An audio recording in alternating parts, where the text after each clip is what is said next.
Jiang Sun's figure appeared in the black marsh wetland. The moment he stepped out, he sensed something was wrong. Everything was far too quiet. Not even the croaks of green, marsh frogs could be heard, as if they had all been lured away. There was not a single trace of other professional grinding monsters. He squatted down and sent a mental link to Salted Fish. Salted Fish floated weakly beside him, yet conveyed a clear stream of thoughts. It had been killed not far ahead. Faint memories lingered. Before it had been trapped beneath a golden light barrier. Iron Ball and Plume Feather had been grinding monsters in another direction. Jiang Sun told Salted Fish to lead the way ahead. He kept his distance and followed, observing his surroundings as he moved. After roughly 3 or 4 minutes of walking, Salted Fish halted in front of a patch of puddled water, signaling this was the spot. But when Jiang Sun scanned the ground, he saw nothing. No signs of battle, no charred marks, no footprints. Only bare mud flats, not even any traces left by green, marsh frogs. His brows slowly drew together. Salted Fish would never lie to him, which meant someone had cleaned up the crime scene. This was clearly man-made. Just then, the sound of clashing combat drifted from afar. Jiang Sun quietly crept toward the noise. He pushed aside a thick clump of weeds and peered out. Iron Ball and Plume Feather were surrounded and besieged by a horde of green, marsh frogs. There were far more frogs than should ever spawn in one single zone. Something was terribly off. Utterly, undeniably off. More than 20 green, marsh frogs had encircled Iron Ball and Plume Feather. Even more kept crawling out of the mire to join the fray. Iron Ball swung his hammer and sent 3 or 4 frogs tumbling, only for 5 or 6 more to surge in to fill their places.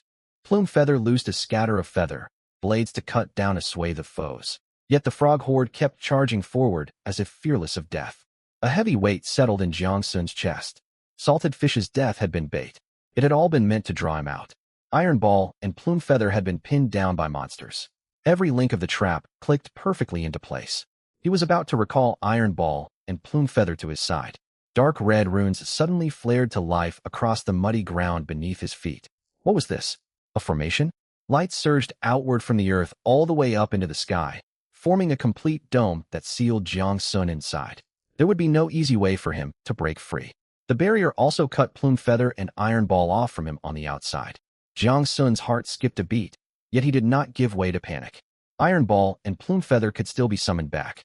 He refused to believe this formation could block the skill mechanics of his World of Reflection ability. Besides, his HP sat at 16,700. His life, source regeneration restored 28 health every second. He was a veritable tank. He could endure sustained incoming attacks for quite some time. Steadying his stance, he swept his gaze across his surroundings. 3 figures slowly emerged from the shadows. The leading man wore a black robe and a silver ghost, mask carved with vivid ghost-like patterns. Only his eyes were exposed, cold and indifferent. He glanced at Jiang Sun with the gaze of someone staring at a corpse.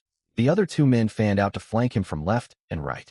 On the left stood a burly brute gripping a dark, gray heavy hammer, its head still caked with fresh mud. On the right was a tall, gaunt man holding a large bow. The arrow knocked to the string glowed sickly dark green, its tip plainly coated in poison. Both men wore dark copper masks. The distinctive robes and masks instantly told Jiang Sun which organization they belonged to. The Abyss Cult. Damn it! The dogs of the Abyss Cult. He had not even gone looking for them, yet they had come hunting him instead. He still had not avenged his mother, who had lost the use of her legs because of them. The robed man spoke in an unhurried tone. Professional Jiang Sun, I offer you a choice. Join the Abyss Cult, or die here today. What benefits would joining bring me?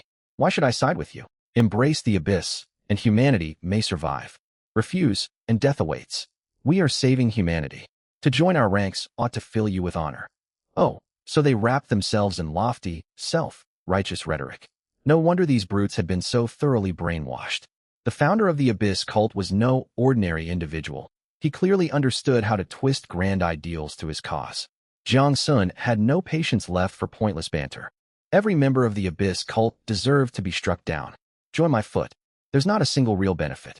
How about you hand over 10,000 gold coins, and I'll consider joining. Insolent wretch. Joining the Abyss Cult is humanity's greatest honor. You dare sully it with greed for coin. It seems you seek death.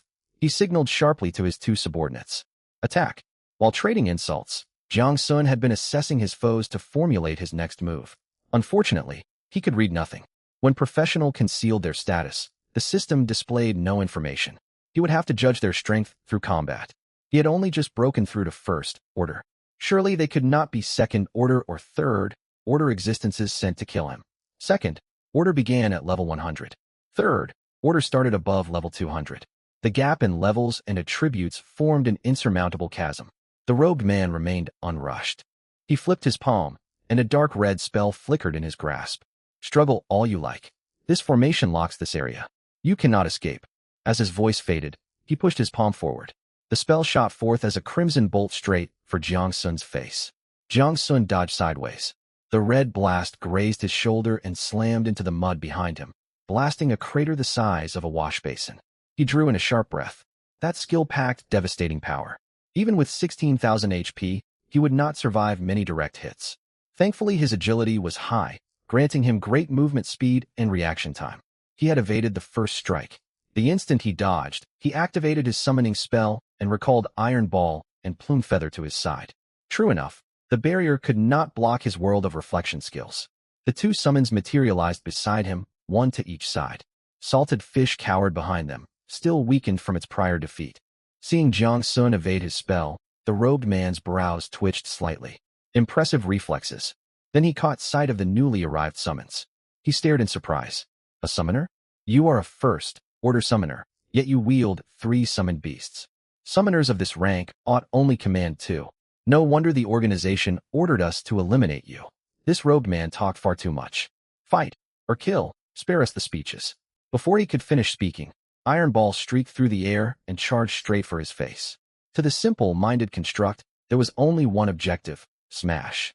The robed man did not meet the blow head-on. He shifted 2 paces to the side. Iron Ball missed his target and, carried by momentum, flew onward for some distance. Crash! He smashed clean through a tree before finally coming to a halt. Plume Feather followed right behind. A scatter of feather blades rained down from above, enveloping both the robed man and the gaunt archer within its range. The robed man raised his hand and conjured a dark red protective barrier shielding both himself and his ally. Feather blades sparked violently against its surface. Jiang Sun's mind raced amid the opening. It was clear he could not win this fight. These foes were far too powerful to withstand assaults from Iron Ball and Plume Feather so effortlessly. They were at minimum second order. Damn it, he was merely a first order summoner. Why send 3 second order experts to hunt him down? The robed man lowered his barrier. He looked first at Iron Ball, then at Plume Feather. For the first time, genuine surprise crossed his features. A first order summoner who dodged my spells, with 3 golden grade summoned beasts. He nodded slowly. It explains why my squad was dispatched. He made a hand gesture. The brute and the gaunt archer immediately spread out. The brute advanced to engage Iron Ball head-on.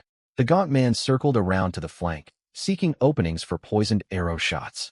The robed man wove another spell, targeting Jiang Sun directly. The melee erupted. Iron Ball clashed against the brute. Shaking Mountain Heavy Strike collided with the dark gray warhammer.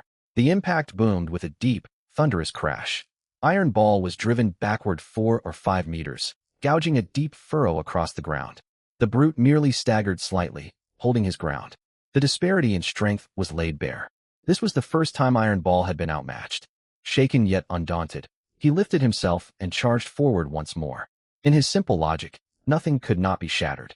If one strike failed, strike again and again until it broke. The brute grinned. Interesting.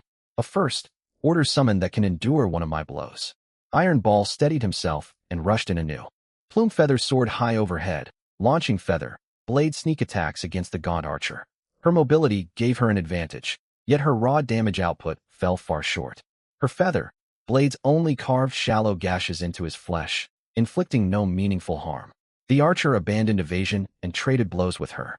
Poison-tipped arrows whistled past her wings. Thanks to her 100% flight speed bonus, Plume Feather barely managed to evade them. The greatest danger pressed down on Jiang Sun himself. The robed man unleashed spell after spell in unhurried succession, toying with his prey like a cat playing with a mouse. He clearly reveled in tormenting a talented foe to feed his warped sense of satisfaction. The gap in overall power was enormous. No matter how nimbly he dodged, he could not evade every attack forever. In one misstep, a spell grazed his waist. Burning agony flared across his torso.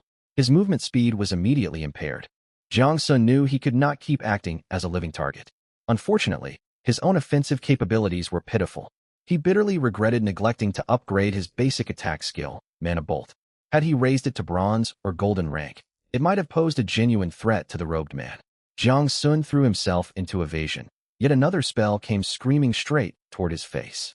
Just as he prepared to retreat into his secret realm, a figure threw itself before him. Plume Feather. She took the full force of the spell with her own body. A huge gaping wound was torn open across her chest. Her life was slipping away. Jiang Sun froze. Why? Countless questions flooded his mind. She had once held so much animosity toward him. Why would she sacrifice herself for him? Tears blurred his vision. His throat tightened. He longed to shout, "You fool! I could have escaped into my secret realm." Yet no words came out. He watched helplessly as Plume Feather teetered on the brink of death. Summoned beasts did not truly die upon defeat. Still, seeing her writhing in agony sent stabbing pain through his heart. What could he do? He possessed no healing skills. Was there any way to mend her grievous injuries? Evolution. Promotion. Summon evolution would restore wounds. This was his last desperate gamble. Plume Feather lay weak in Jiang Sun's arms. The spell, Blast, had blown a massive hole through her chest. Blood soaked her silvery feathered dress bright crimson. Her vitality ebbed away second by second. Jiang Sun held her gently, his hands trembling. His eyes stung. This was no time for tears. He snapped open his status panel and quickly navigated to his summoned beast list. Plume Feather, Golden Rank 0, Tier LV.1 status, dying. Her quality stood at Golden. The next tier was Platinum. Rumor claimed Platinum. Grade summons underwent fundamental, transformative changes. Evolution cost, 100,000 Universal Experience Points. Ding. Confirm evolving Plume Feather from Golden Rank 0, Tier, to Platinum Rank 0, Tier. Consume 100,000 Universal Experience Points. Confirm. 100,000 Universal Experience Points. Jiang Sun paid no mind to how much remained in his pool. He poured the points in without hesitation. Hold on, Plume Feather. You are not allowed to die. Not today. Not while I am here. Pour in every last bit of universal experience. He roared silently as his experience pool dwindled rapidly. Golden light surged outward from Plume Feather's body, wrapping her form and sealing the terrible wound in her chest. The golden radiance possessed immense regenerative power. Flesh and tissue regrew across her chest before his eyes. Shattered bones were either expelled or knit themselves back together. Plume Feather's body slowly lifted off the ground. She was encased within a shimmering golden cocoon, suspended in mid-air. Evolution unfolded within the glowing shell. Universal experience operated by unreasonable rules. Long ago, the system had flagged an unknown anomaly, granting it rule-bending properties. No thresholds could hold it back. Given sufficient points, it shattered through every rank and tier restriction. Thud, thud, thud. Powerful heartbeats echoed out from within the cocoon, resonating deep in the soul, as if some mighty entity was about to awaken. The beats grew stronger and more forceful. Jiang Sun stared upward at the cocoon, his breath coming fast. Iron Ball floated to his side. He abandoned his fight against the brute, standing guard faithfully to shield Jiang Sun and the evolving Plume Feather. Tisk, quite the spectacle. Let us see what tricks this little first order brat can pull off. The robed man halted his assault. He and his two subordinates watched the cocoon's evolution unfold. Confidence and overwhelming power fueled his curiosity toward the strange phenomenon. What threat could a first-order summon possibly pose inside this sealing formation? He could not believe Jiang Sun could call in powerful outside reinforcements. The glow persisted for roughly more than 10 seconds. Then it began to pulse violently, swelling and contracting like rapid breathing. At last, the cocoon peeled away layer by layer like flower petals, dissolving into drifting golden specks of light. A far more magnificent figure floated in mid-air.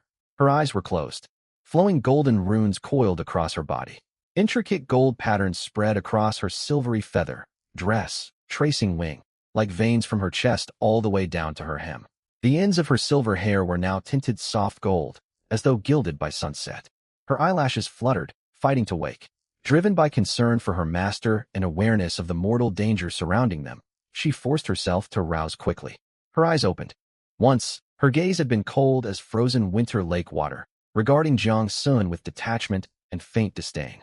Now warmth shone deep within them, sunlight breaking through thick ice. She looked straight at Jiang Sun and smiled. Her lips curved softly.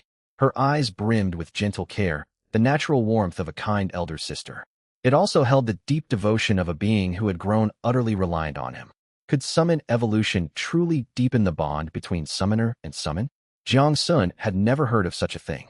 A soft voice rang out. Why are you crying? Jiang Sun blinked and touched his own face. Damn it. He really had been crying. Tears streaked down his cheeks without him noticing. Plumefeather drifted over and brushed the tears gently away from his skin. Her flight speed had more than doubled compared to her golden great state. The transformation was night and day. She regarded him tenderly. There, that is my handsome master. You should not look tear-stricken. Now that I am platinum grade, I have grown much stronger. Let me test how powerful that robed foe truly is. Her tone was soft, almost conversational, yet laced with quiet confidence. Platinum grade. Everyone spoke of massive stat boosts accompanying this tier. Jiang Sun ached to see her updated attributes. He sniffled and pulled open her status panel. Plumefeather Platinum Rank 0 Tier LV.1 HP, 5200 Attack, 1200 Defense, 700 Basic Attack, Feather Blade. Condensed Feather Blades to strike foes, dealing 5.0 times attack damage. Attack Interval 0.6s. Bonus Effect Lacerate. Target's healing reduced by 40% upon hit. Lasts 3 seconds. Skill 1. Feather Blade Barrage. Unleash continuous volleys of feather blades across an area. Each feather blade deals 3.0 times attack damage. Cooldown 2.5s. Bonus Effect Armor Break. Feather blades ignore 50% of target defense. Skill 2. Feather Blade Domain. Plumefeather spreads her wings. Spinning golden feather blades swirl around her. Area of effect is freely adjustable, may be toggled on or off manually. Cooldown upon deactivation, 60 seconds. Within the domain, one target within range is automatically struck each second for 2.0 times attack damage. Each successful hit stacks 1 judgment mark on the target. Marks persist while the domain remains active. At 5 stacks of judgment mark, Judgment, Radiant Nirvana triggers. A giant phantom golden feather pierces the target, dealing true damage equal to 30% of the target's lost HP. Ignores defense and shields. Passive, Plumefeather's Grace, movement speed plus 30%, flight speed plus 150%. Bonus Effect, Unfettered, immune to slow effects. Duration of binding and restraining skills halved. Passive, Feather, Cloak Aegis, automatically conjures a protective barrier to negate 1 fatal damage strike. Cooldown, 30 seconds. Jiang Sun read line after line. His heart raced faster and faster. A grin spread across his face. These stats, these skills. This transformation was absurdly overpowered. What first-order foe could stand against Plumefeather now? There was no time to dissect every skill detail. He would study them later. This was no ordinary first-order summon. She was a powerhouse, vastly superior to all peers of her tier. Even so, he was unsure whether her new strength would be enough to defeat the robed man. He might as well go Alan. He would strengthen his own summon. Now that she had reached platinum rank, keeping her at level 1 felt wrong. He had to raise her level to give her the best chance against their enemy. The robed man's Catan Mouse play had left Jiang Sun unable to gauge his true strength. He only knew the foe was vastly stronger than his 2 second-order subordinates. Slightly over 60,000 universal experience points remained in his pool. He wondered whether it would be enough to raise Plumefeather from level 1 all the way to level 9. It would have sufficed for a golden grade summon. Platinum grade might carry far steeper experience requirements. He took a deep breath and poured every remaining universal experience point into leveling Plumefeather without hesitation. Ding! Plumefeather rises to LV.2, LV.3, LV.4. Consecutive bursts of golden light erupted across Plumefeather's form. With every level gained, her aura intensified, and her golden runes burned brighter. LV.8, LV.9, leveling complete. Universal experience pool remaining, 2182. All that experience he had earned over more than 10 days of grinding, gone in an instant. Curse the Abyss cult. They had pushed him to this point. From now on, there would be no end to their conflict. This was a fight to the death. Plumefeather closed her eyes and centered herself, feeling the surging new power flowing through her. Then she opened her eyes and looked toward Jiang Sun, gratitude shining in her gaze. Jiang Sun glanced once more at her panel. Plumefeather, Platinum Rank 0 Tier, LV.9, HP, 13988, Attack, 3228, Defense, 1883. Good heavens. Her statistics were utterly overwhelming. Jiang Sun closed the panel, and Aunt May's smile returned to her face. Hee, now it's your turn. Blackrobe, are you ready? You loved running your mouth and watching the show, didn't you? I've powered up now. Ling Yu fixed her sharp gaze on the robed figure. So you're the one bullying my master? You nearly struck me down with one blow? Let's fight again. She unfurled her even more fantastical, far-reaching wings. Golden feather blades began to materialize around her, 1, 2, 3, more and more. Countless golden feather blades took shape, spinning rapidly in orbit around her. The moment the feather blade domain unfolded, golden light flooded the entire formation. The smile faded from the black robe's face, replaced by grim solemnity. Pressure washed over him. Ling Yu's aura and power now posed a genuine threat. That can't be right. How can a summoning beast below First Order threaten me? That makes no sense. Interesting, he said aloud, yet his hands were already gathering power. Ling Yu shot toward him as a silver-white stream of light. The black robe raised his hand and loosed 3 consecutive spells. Dark red beams formed a triangular formation, blocking her path. Golden feather blades within the domain moved to intercept. 3 blades collided head-on with the beams, yet failed to disperse them. No matter. If one feather blade is not enough, send more. Blade after blade slammed into the beams, until the 3 beams burst into a blinding flash midair. Ling Yu dodged the blast shockwave. Before the aftermath faded, she darted out from the side. Feather blades scattered, locking onto the black robe and covering every possible escape route. The black robe raised a dark red shield, seemingly rock solid. Feather blades clanged against its surface. After some time, just as the feather barrage skill was about to end, a clear cracking sound rang out. The black robe's shield shattered. Feather barrage's platinum rank bonus effect, armor break, which ignored 50% of defense, had been decisive. Without that effect, Ling Yu could never have broken his shield with a single skill. A feather blade grazed his cheek, drawing a shallow cut. The black robe touched his cheek and stared at the blood on his fingertips. He was bleeding, wounded by the summoning beast of a First Order summoner. Good. Very good. He laughed in cold fury. I admit I misjudged you. For a First Order summoner, you have real merit. I should have struck you down with overwhelming force from the start and spared myself all this trouble. His fist clenched. Dense dark red light surged out of his body, coalescing into a set of spell-wrought armor covering his frame. This was his true strength. Ling Yu hung suspended in midair, silent. She poured all her strength into controlling the feather blades of her domain, sending them tearing toward the black robe. He did not wait passively. Spell after spell flew toward Ling Yu. Spells and feather blades clashed violently in the sky, canceling one another out. Wave after wave of explosions detonated inside the formation. Other feather blades struck the black robe, only to be deflected by his dark red spell armor. Ling Yu relied on her speed to keep shifting positions.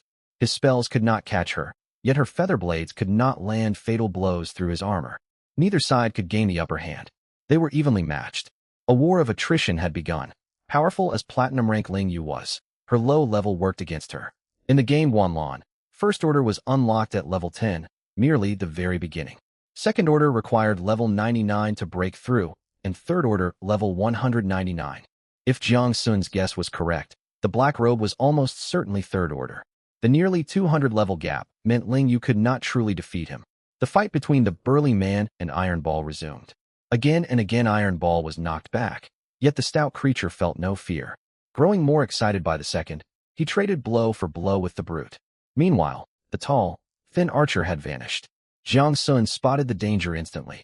He twisted sharply to the side. A dark green arrow sliced past his neck, missing him and failing to trigger his life guardian shield. The tall thin man had circled around behind him, like a venomous snake lurking in shadow. Summoners are inherently fragile. Taking out the summoner is always the most efficient way to fight one. The thin man's voice came from offside, and a second arrow was already on its way. Jiang Sun possessed decent agility. He dodged the first arrow, then the second, but not the third. The arrow struck his back and stopped short. A transparent golden shield materialized behind him, stopping the arrow's penetration. Life Guardian, a passive ability that converted 20% of the total health of his 3 summoning beasts into a shield, had activated for the first time and saved his life. Jiang Sun's 3 beasts had substantial health pools.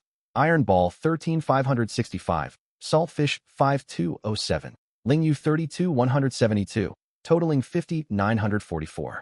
20% of that formed a persistent shield worth 10,189 hit points. That single arrow from the thin archer had not even broken the shield. A shield? How many more arrows can your First Order shell take? The thin man stared in surprise, then wore a cold grin. He drew his great bow and loosed arrow after arrow. Crack! Fractures spread across the shield. Third arrow. The shield shattered. Bad. Jiang Sun knew the moment Life Guardian failed. Now he would take direct damage. Even in this crisis, he could still make a dry joke. Fortunately, Jiang Sun held many trump cards. Life Guardian was down, with a 3-minute cooldown. But he still had his own health pool, a full 16,000 hit points. On top of that, he had the New King title's New King's Protection. 2 seconds of invulnerable health lock, followed by an automatic 50% health restoration. He also had Xing Yao and the ability to teleport into his secret realm. His only goal was to hold out long enough for one of his summoning beasts to free up and turn the tide. The fourth arrow buried itself straight into his chest. 5800, a huge damage value flashed in his system feed. Agony exploded through his chest. Jiang Sun groaned and fell backward, slamming onto the ground. The tall, thin archer stood far away, bow in hand, looking down at him. That shell of yours is nothing. It only took a couple arrows to break through. He did not rush the finishing blow. He watched Jiang Sun bleed, observing the scene with morbid curiosity. That warped disposition made Jiang Sun's stomach turn. Your summoning beasts are strong, he licked his lips. But once you, their summoner, die, they vanish. He raised his bow. A far brighter sick green arrow coalesced on the string, aimed straight between Jiang Sun's eyes. It was clearly a charged skill, capable of dealing several times, even dozens of times, normal attack damage. Jiang Sun clutched his chest. Blood seeped through his fingers.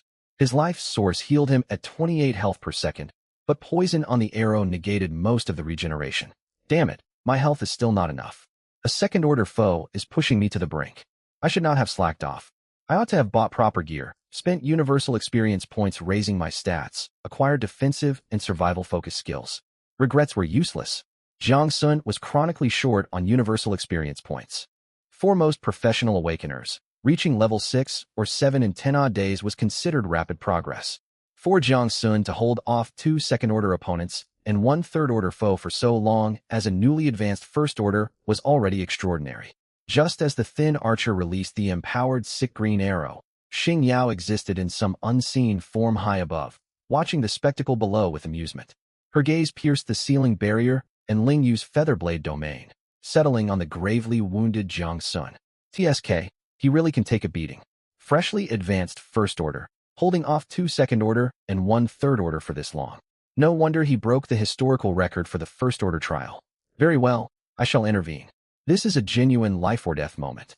Fui will not scold me for this, right? She muttered to herself and stretched out one finger. She tapped it lightly against the ceiling barrier. Crack. A faint brittle sound. Where her finger touched, a crack split the dark red formation barrier, running vertically from top to bottom. More cracks spiderwebbed outward, covering the entire surface. Boom. The whole formation shattered like a pricked bubble. Dark red fragments drifted down as motes of light, like snow falling in reverse. A girl who looked no older than 12 or 13, around 1.34 meters tall, stood where the formation had broken. She wore plain casual clothes, and a playful look sat on her childish face. The seal set up by the 3 Yuan cult members had been broken with a single casual tap, as though she had popped a soap bubble. The thin archer froze mid-draw. He tried to turn, to see who had appeared, yet his body would not obey. An invisible hand held him fast, locking bones and blood alike in place. The burly man also stiffened, his heavy hammer suspended mid-swing. The black robe froze too. Spells still flickered in his palms, yet slipped out of his control and faded away. All 3, frozen in their respective poses. The girl glanced over them, her tone as casual as if commenting on the weather. TSK. To ambush a newly promoted first order, you send 1 third order silver mask and 2 second order copper mask. Are third order and second order members of the Yuan cult really so disposable? The black robe rolled his eyes desperately. He wanted to speak, to beg, to explain, yet he could not make a sound. The girl gave him a glance filled with contempt. The black robe's body began disintegrating from within, crumbling like weathered sand, turning fine dust bit by bit. The spell in his palm flickered one last time before vanishing along with him. A stubborn flame snuffed out. Wind blew, and not even ash remained. The burly man followed. Before his hammer hit the ground, he was gone. The thin archer was last. He stayed frozen in his bow-drawn stance, watching his own body dissolve. Terror exploded in his eyes. He wished to scream, yet no sound came. He wished to flee, yet could not move. Then he too turned to dust. A third-order silver mask, a high-ranking Yuan cult member. 2 second-order Copper Mask official cultists. All three were gone in less than a second. The girl knelt beside Jiang Sun. He struggled to sit up. Stay still. She laid her small palm over the wound on his chest. Soft starlight glowed beneath her hand. Warmth flooded the injury. Agony vanished instantly. Torn muscles knit back together, and the poison was purged completely. Jiang Sun glanced down. Within seconds the wound had fully healed, the skin smooth and unmarked. Xing Yao, why didn't you step in earlier? I thought you might not be present for some reason. Jiang Sun barely caught himself from blurting out an inappropriate nickname. Why would I step in early? The girl counter-questioned. They are hunting you, not me. The Star Pact has rules. I may only intervene when a main star is on the brink of death. Otherwise, main stars would never learn to stand on their own. Jiang Sun saw her point. If main stars relied entirely on outside rescue and never fought their own battles, they could never grow into powerful figures. The girl pulled back her hand and stood. I healed your injuries only out of regard for your summoning beasts. Next time I may not help you recover. Jiang Sun fell speechless. So my standing counts for less than my summoning beasts? TSK, Platinum rank summoning beast, nascent rule-type abilities, enormous potential, and human-shaped, with high intelligence. Xing Yao looked toward Lingyu. Nurture her well. You are truly fortunate. She burned with curiosity about what sort of talent let a summoning beast advance mid-battle, an overwhelmingly abnormal power. But she knew better than to ask questions she ought not to, and kept her curiosity to herself. Jiang Sun sat up and touched his chest. Recalling the pain of the arrow's strike sent shivers through him. He looked at the spot where the three enemies had vanished. Not a trace of blood or ash remained, scattered away by wind. The 3 Yuan cult members were dead. That third-order Silver Mask had not even gotten a chance to unleash his full power. Xing Yao, was that black robe really third order? Yes, a Silver Mask leader of the Yuan cult. Surprised? Your very first Yuan cult ambush draws a third-order Silver Mask. Jiang Sun stared blankly. Am I supposed to feel honored? Thanks a lot for thinking so highly of me. Xing Yao's confirmation of his opponent's rank drove home just how close he had come to dying. Third order. A power level above 200. No wonder he had been completely outmatched. The stat gap had been enormous. Just how strong was the full might of the Yuan cult? A chill ran down his spine. He had genuinely fought a third-order expert and survived for so long. Even if Lingyu had borne most of the fight, while he had merely taken blows. Seeing his pale expression, the girl smiled. Scared? A little. You should be. Her tone remained light. This is only their first probing strike. Those 3 were merely cannon fodder. More will come. Their primary goal this time was to draw me out, testing whether you have an auxiliary star protecting you. Assassinating a genius with an auxiliary star is far harder. They will need to send foes of my own rank. Grow stronger quickly. This world is far more dangerous than you imagine. She waved her hand, then vanished into thin air, as silently as she had appeared. Silence returned to the wetland. Jiang Sun stood amid the aftermath of battle. Iron Ball flew over and rubbed against his shoulder. Saltfish drifted over, still weakened. He had been the first to fall in the fight. Dejected, he flopped onto his back at Jiang Sun's feet and played dead. Lingyu stood beside him, watching quietly. Through this ordeal, Jiang Sun finally gained a clear sense of his current strength. Against a single second-order foe, Lingyu could win handily. More than that would overwhelm him, unless Iron Ball and Saltfish also advanced to platinum rank. Those Yuan cult villains treat even third-order operatives as expendable. That was staggering. Jiang Sun had once thought the cult was a minor nuisance. Now he realized humanity's survival was precarious. Monsters from the game and foreign races threatened from outside, while corrupt cultists gnawed away from within. Night wind swept across the wetland, carrying the croaking of green marsh frogs in the distance. He drew a deep breath and suddenly slapped himself hard across the face. What a terrible loss. If Lingyu had advanced inside the 5th layer of the Sprouting Root secret realm, I could have saved 70% of my universal experience points. Now my universal experience pool is empty, yet there had been no choice. The crisis had been too urgent to worry about resource conservation. If anyone had witnessed that moment, they would have thought a madman had escaped from an asylum. No use dwelling on it. Time to grind for more experience. Lingyu was platinum rank now. With her high stats, green marsh frogs would fall in one strike. Even slapping my own face won't bring lost experience back.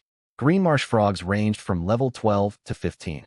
Even a level 15 specimen had 100 health and 137 defense.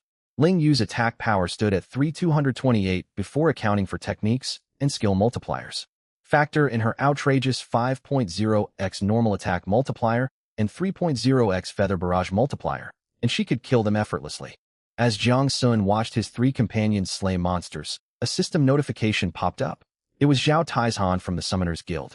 The old man had agreed to jointly develop the Sprouting Roots secret realm. He had said 3 days, yet so much time had passed without word. Jiang Sun had begun to suspect he was unreliable. Come to the Summoners Guild when you are free. I have worked out a viable plan for developing the secret realm. We will discuss the details in person. So it was about the secret realm project after all. Good. He kept his word. Jiang Sun checked his companions. Saltfish remained weakened, yet could still fire off-water arrows on occasion. Iron Ball was his usual reckless self, charging head first at every foe as if intent on smashing the whole world apart. Ling Yu fought with easy composure in the air, felling green marsh frogs one after another with feather blades. When groups clustered together, she unleashed Feather Barrage and wiped them all out. She also kept an eye on Saltfish. Whenever a monster threatened him, she would send a feather blade to intercept. She acted like a true battlefield commander. Jiang Sun gave them instructions to keep farming monsters. He needed to return and handle business. He warned them to send him a mental alert if they encountered overwhelmingly powerful enemies, so he could recall them instantly. That should prevent a repeat of the earlier disaster. Taking the conventional route back would waste time, traveling through Falling, Rocktown, and teleporting to Aoki City. Jiang Sun had a better shortcut. He had placed a secret realm teleport marker on Lingyu. He could enter the secret realm right where he stood, then teleport directly to his home in Aoki City via the marker, cutting out the long detour. Shortly afterward, Jiang Sun stood before the gates of the Summoners Guild. The drab-looking building was as unassuming as ever. He stepped inside. The receptionist spoke immediately. Old Zhao is in his office. He said you can go straight up when you arrive. He climbed the stairs and knocked on the door. It creaked open. Zhao Taizhan stood in the doorway, sizing him up from head to toe, wearing a grin like a crafty fox. Come in. Close the door behind you. Jiang Sun entered and shut the door. Instead of sitting, Zhao Taizhan walked to the window, glanced outside, and drew the curtains. Jiang Sun grew uneasy and edged backward. What are you doing? This is awfully suspicious. Zhao Taizhan turned and stared at him as if he were an idiot. What nonsense are you thinking? With all this secrecy, it feels like we are about to conduct some shady business. Enough of that. The topics we will discuss are highly confidential. Though the guild has isolation formations, someone outside could still read our lips through the window. Caution is necessary. You rascal, you really did well. Do you have any idea how much contribution points the Summoners Guild of Qingmu City has gained? Jiang Sun played along perfectly with old Zhao, putting on an expression of genuine curiosity, as eager for gossip as an auntie from northeast China. He even leaned his head right up close to old Zhao's mouth. Wow, spill it. How much did it go up? And what caused it? You might not believe me. It multiplied 10-fold straight out. We can even upgrade the rank of Qingmu City Summoners Guild now. Wow, how could it jump so high in such a short time? Which top-tier summoner earned all these points? Hearing Jiang Sun's question and seeing his gossip-hungry look, old Zhao almost cringed. This kid was definitely doing it on purpose, pretending ignorance when he already knew the answer. Who else could it be? Some anonymous figure who smashed the historical record for the First Order trial. They lowered the difficulty of humanity-wide First Order trials by 20%. Do you know how much the rate of people advancing to First Order professionals has risen in these 10 days? A full 3 times. It gave humanity's foundational strength a massive boost. And since this person is a summoner, the Summoners Guild's contribution points shot right up. Old Zhao got the urge to tease Jiang Sun. Do you know who this summoner is? Jiang Sun's curiosity burned bright, and he kept up his act of total cluelessness. Oh, who is it then? I bet it must be some handsome, dashing summoner, as elegant as an immortal descended to the mortal realm. When it came to self-praise, no one could hold a candle to Jiang Sun. Old Zhao was left speechless. He had never met someone who sang their own praises so shamelessly. His skin was so thick, not even a piercing arrow could get through it. Be honest with me. Was it you? Jiang Sun opened his mouth, then closed it, merely smiling at old Zhao. Old man, let's see, but not expose. We can still get along. Even though he had brought the Summoners Guild such a huge increase in contribution points, he was not going to admit it. If you figured it out, that's your business. After all, Qingmu City's Summoners Guild barely had any decent summoners. Even without his admission, he would still reap all the benefits. Looking at this crafty young man, Zhao Taizhan let out a long sigh of relief. It was a good thing he knew how to keep a low profile and protect himself. Rest assured, Only the guild master and I in Qingmu City know about this. The information will not leak out, and the Qingmu City Summoners Guild will satisfy every request you make from now on. Hearing this, Jiang Sun finally relaxed. He had long suspected old Zhao might have found out the truth. That explained how Xin Yao had tracked him down so quickly, arriving in Qingmu City even before he exited the First Order secret realm. The higher-ups definitely had an information reporting system.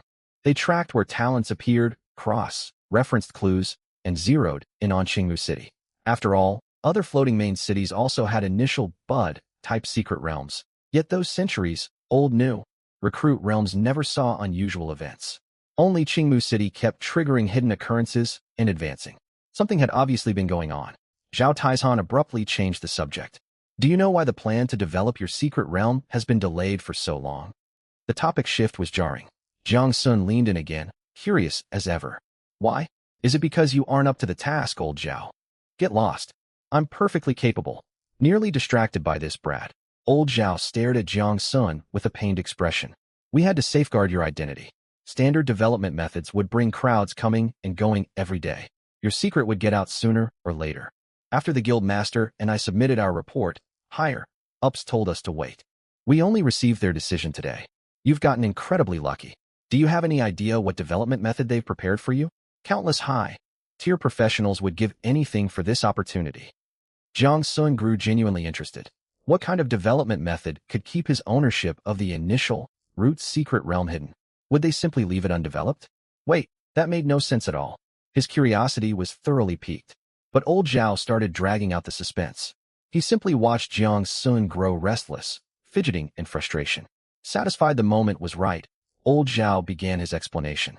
Humanity boasts the highest secret realm utilization rate among all races. That stems from our large, diverse pool of lifestyle professionals. Most of our secret realm development uses an open access model. We set up a teleportation gate. Workers head into the realm each day to carry out their duties and return home at night. In other words, it was basically a workplace with a teleportation portal. So this method makes keeping secrets about a secret realm nearly impossible. There is a second option, taking in a vassal race. The subordinate people would live permanently inside the secret realm to work and produce. You gain command over all their resources and hold full authority over their lives. When you need to trade, you come straight to me. You hand over the secret realm yields, and I convert them into gold coins for you. Your secret stays safe. Jiang Sun's eyes lit up at the idea. Could such a method really exist? But where would he find a race willing to submit to him? Had old Zhao already found one? He looked toward Zhao Taizhan full of hope. Zhao Taizhan wasted no time. He stood and pulled a scroll-like document out of his system backpack, setting it gently on the table. Jiang Sun glanced down at the official paperwork. The cover bore Guanlan's distinctive emblem, an antique bronze background with two gleaming swords supporting a golden tower. Old Zhao, what is this? Read it for yourself. Jiang Sun picked it up and unfolded it. Bold golden characters blazed across the first page. Racial vassal contract. Jiang Sun had never heard of such a thing. Turning the page, he read, witnessed by Guanlan, bound by blood. Once this contract is sealed, every member of the Fluff-Tail race, present and future, shall become your exclusive vassal folk and shall never betray you. Wow, a formally ratified contract endorsed by Guanlan itself. Guanlan really oversaw everything. The party bound was the Fluff-Tail race. Jiang Sun wondered what kind of race they were. Further down lay the full contract text and mutual stipulations. The vast majority of clauses restricted the Fluff-Tail race. From this generation onward, all descendants shall swear lifelong loyalty.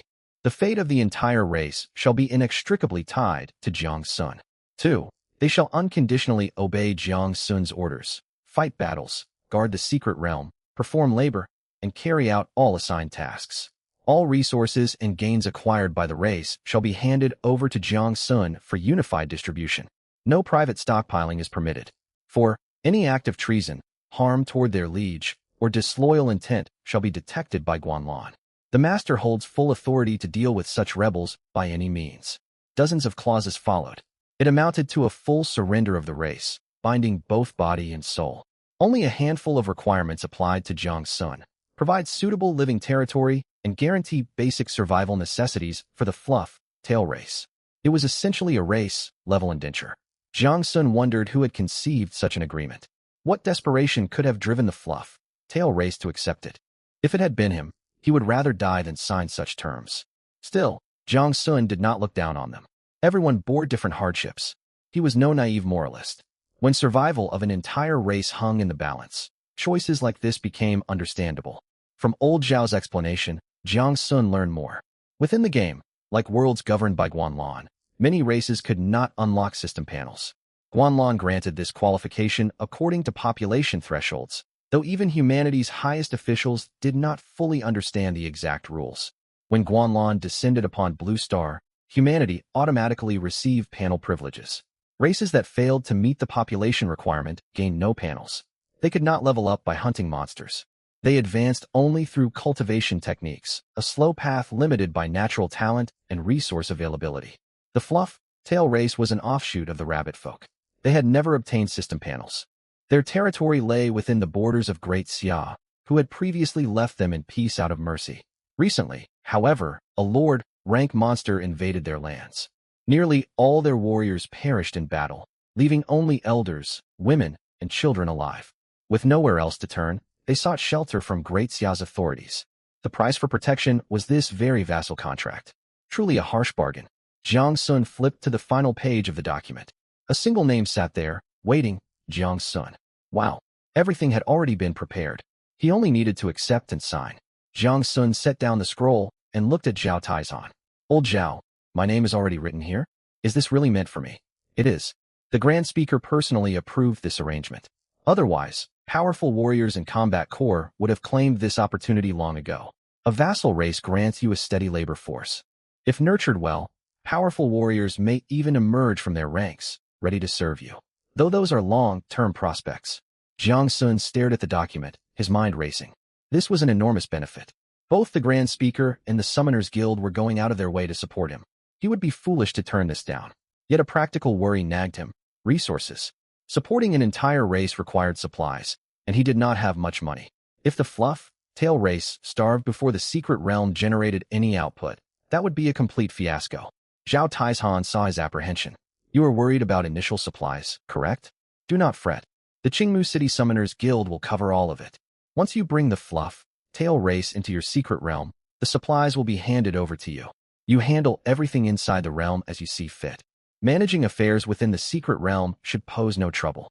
Uncle Ashing was already there and capable of overseeing everything. Jiang Sun fell silent. The Summoners Guild and Great Xia Parliament had thought of nearly every detail. There was no reason left to hesitate. He would take it. What is the current state of the Fluff Tail race? Zhao Tieshan's expression turned somber. Their total population sits at roughly 300.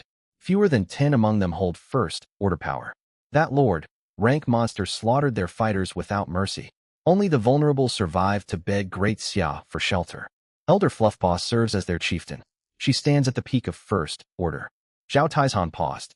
How will they grow stronger without system panels? They possess their own ancient cultivation arts. No panel does not mean they cannot improve. Their path to power is simply far more difficult. Jiang Sun nodded. One last question. Jiang Sun said. Why would they agree to this vassal bond? This contract ties their whole race's fate to mine. If I die, they all perish. Can they truly accept that? Zhao Taizhan did not answer immediately. He glanced sideways at Jiang Sun. They had nowhere else to go. And do you think the parliament's leaders are incompetent? Since you were chosen, all these matters have already been settled behind the scenes. Jiang Sun processed this flood of information. Powerful figures had showered unexpected favors upon him. He would accept every bit of it. As long as he kept growing stronger, these gifts would not become a burden. A faint smile tugged at Zhao Tieshan's lips. Jiang Sun firmly took hold of the vassal contract scroll. How do I activate this? A blood oath contract. Let a drop of your blood fall onto the scroll. The Fluff Tail race has already given their consent. The classic blood sealed contract trope. Jiang Sun hated pain. He pulled out a small knife, hovering it over his finger, reluctant to cut himself.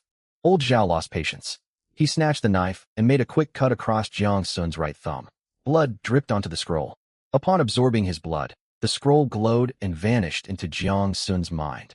A system notification appeared. The racial vassal contract between Jiang Sun and the Fluff Tail race has been established.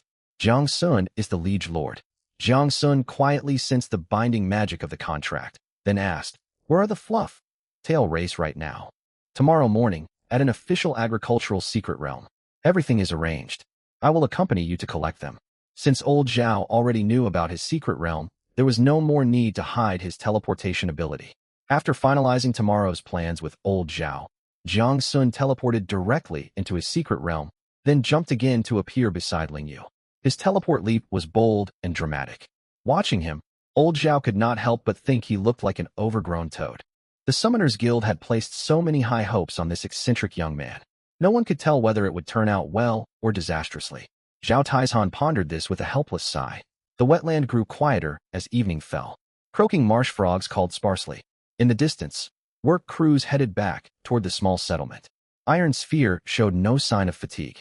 Its dark, gold form zoomed low over the mud, slamming into every marsh frog it spotted before darting off for its next target. Weakness debuffs on salted fish finally wore off. Its scales shone golden once more. It trailed behind Iron Sphere, finishing off stunned frogs with water arrow attacks. The two made an effective team. Jiang Sun scanned around and spotted Ling Yu. Growing bored drifting through the sky alone, she had built a swing anchored to empty space. The swing carried her flying and swaying through the air. What an odd ability. She could fly freely and levitate other objects as well. Ling Yu sat peacefully upon her swing. Her silver, white dress flowed down like the robes of a celestial maiden dancing beneath moonlight. Nice act, but I see through you, Jiang Sun thought, watching from the side.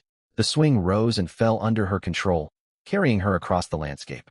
It looked incredibly fun. Jiang Sun wanted to try sitting on it.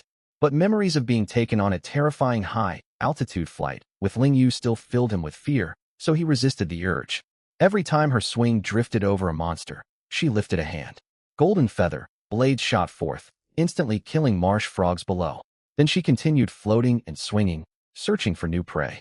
Her movements looked as effortless as swatting mosquitoes while relaxing. His three summoned beasts fought in wildly contrasting styles. One charged in recklessly, one struck from behind, and one fought in serene leisure. What a bizarre scene. He sat down on a dry rock and checked his status panel. Universal Experience Pool, 8146. It had climbed from just over 2,000 to more than 8,000. In half a day of fighting, his three companions had earned nearly 6,000 experience points. The efficiency was decent, yet monster density and respawn speed limited their gains. Seal points, 8740/10,000. These had also climbed several hundred points. At this rate, he would soon hit 10,000. Jiang Sun eagerly anticipated unlocking his fourth summoned beast. Leaning back against the rock, he breathed in the cool evening wind of the wetland. With his three summoned beasts doing all the work, he could enjoy a lazy break. Still, he dared not get complacent. He needed to stay cautious. Getting ambushed again would be deadly. That thought jolted him alert. Staying here to farm monsters was risky. Even though hiding in plain sight seemed clever, followers of the Abyss cult might investigate the site of their previous attack. If cult agents found him casually grinding monsters right where they had tried to kill him, they would surely launch another assault. That would spell disaster. A wise man avoids unnecessary danger. Time to leave. Wrap it up.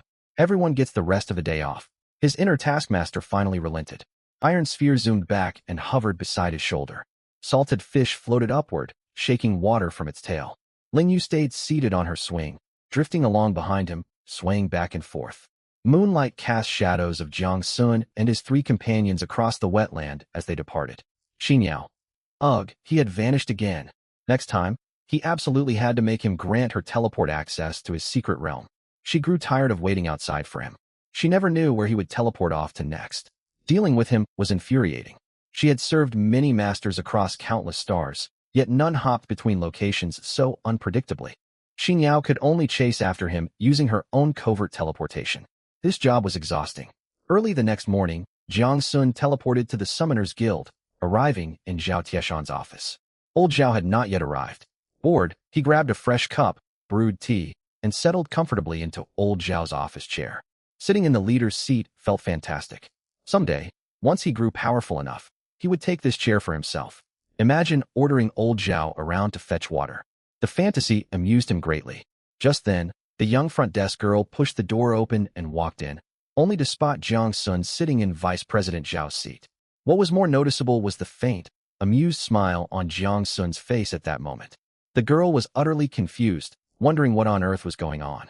Had the vice president been replaced overnight? Did Jiang Sun do something to Vice President Zhao? Just look at that curious smile of his. Jiang Sun cleared his throat. Ahem. Would you believe me if I said I was just thirsty and came up here for a drink of water? No one in their right mind would believe that. Who sits in a vice president's official seat just to get a drink of water? Luckily for him, it was only the young front desk girl who'd walked in. She'd met Jiang Sun several times before. Otherwise, she would definitely have shouted for someone to catch an intruder. As the two stared awkwardly at each other, Zhao Taizhan stepped into the room. Seeing Jiang Sun's posture, he rolled his eyes helplessly. He dismissed the front desk girl, then turned to Jiang Sun. So how's my chair? Comfortable enough? Want me to hand the whole position over to you? What do you do when you get caught sitting in your boss's seat? Urgent, waiting for answers. With his thick skin, Jiang Sun felt not the slightest embarrassment. He immediately stood up and respectfully gestured for old Zhao to take his seat. No time for sitting around. We've got serious business to attend to. Where are we going? The Agriculture and Forestry Bureau. What does the Agriculture and Forestry Bureau do? Jiang Sun fell into step behind him. It's the Great Xia government department in charge of the city's grain crops and food supply, Zhao Taizhan explained as they walked. Over 10 million people live in Qingmu City, and 80% of our meta, rice, vegetables, and medicinal herbs come from secret realms. The Bureau manages most of the planting secret realms, and the Velvetail tribe is temporarily settled in one of them. Jiang Sun clicked his tongue. The name Agriculture and Forestry Bureau really retained the style from before the game's arrival. The legacy system was actually pretty well preserved. Jiang Sun nodded. The two soon arrived at a cluster of gray, white buildings in the Eastern District. Most of Qingmu City's government administrative institutions were concentrated in this area. Guided by old Zhao, they quickly found the Qingmu City Government Agriculture and Forestry Bureau, another gray, white building, distinguished only by its signboard. A man was already waiting at the entrance. It was a middle-aged man in plain clothes, with wheat ear patterns embroidered on his cuffs. The middle-aged man hurried forward to greet them. Vice President Zhao, you've finally arrived. He cupped his hands with a smile. And this must be young brother Jiang Sun. Truly impressive for your age. This is Director Zhang Yuanji of the Agriculture and Forestry Bureau, Zhao Taizhan introduced. Jiang Sun stepped forward quickly to shake hands and exchange polite greetings. Zhang Yuanji heaped praise on him, and Jiang Sun responded with courteous compliments of his own. The two were evenly matched in their social tact. Zhang Yuanji then called over a young man and introduced him to Jiang Sun. This is my nephew, just call him Xiao Zhang. If you need any help or errands run in the future, feel free to contact him anytime. Xiao Zhang nodded shyly. The four added each other as in game friends to facilitate future communication. Zhang Yuanji's smile faded. Come with me. I'll take you to the Green Sprout secret realm. No staff are scheduled there today.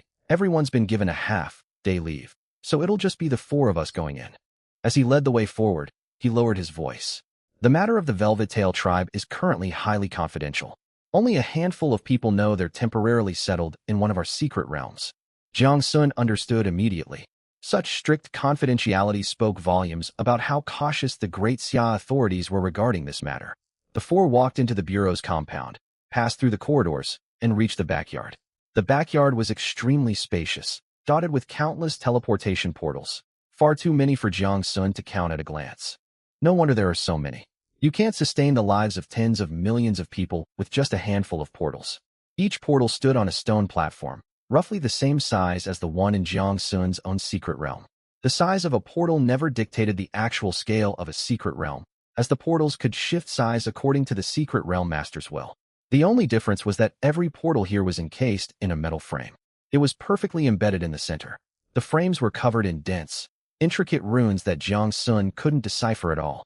As a student who'd always skipped classes, he'd never bothered to study such arcane things. Short flights of steps led up to each portal platform. Small stone steels stood at the front, left corner of every platform, carved with the names of each secret realm. So that's how they tell all these identical light portals apart. Jiang Sun had been wondering how staff distinguished between the countless identical glowing portals, and now he had his answer. Zhang Yuanji led them through winding paths until they stopped before a teleportation portal marked Green Sprout Secret Realm. He took a token from his system backpack and pressed it into a groove on the metal frame. A low hum echoed, and the portal's light runes flared to life. Let's go. The three stepped into the teleportation array. Their vision blurred for a split second. When they opened their eyes again, the scenery had completely transformed. Vast stretches of farmland unfolded before them. Spirit rice grew waist high, with slender emerald leaves and golden, heavy rice ears bowing under their own weight. The wind swept across the fields, rolling layer upon layer of green and golden waves. To the left of the rice fields lay a stretch of green land planted with spirit greens. The leaves were twice the size of ordinary cabbages, dark green, plump, and juicy.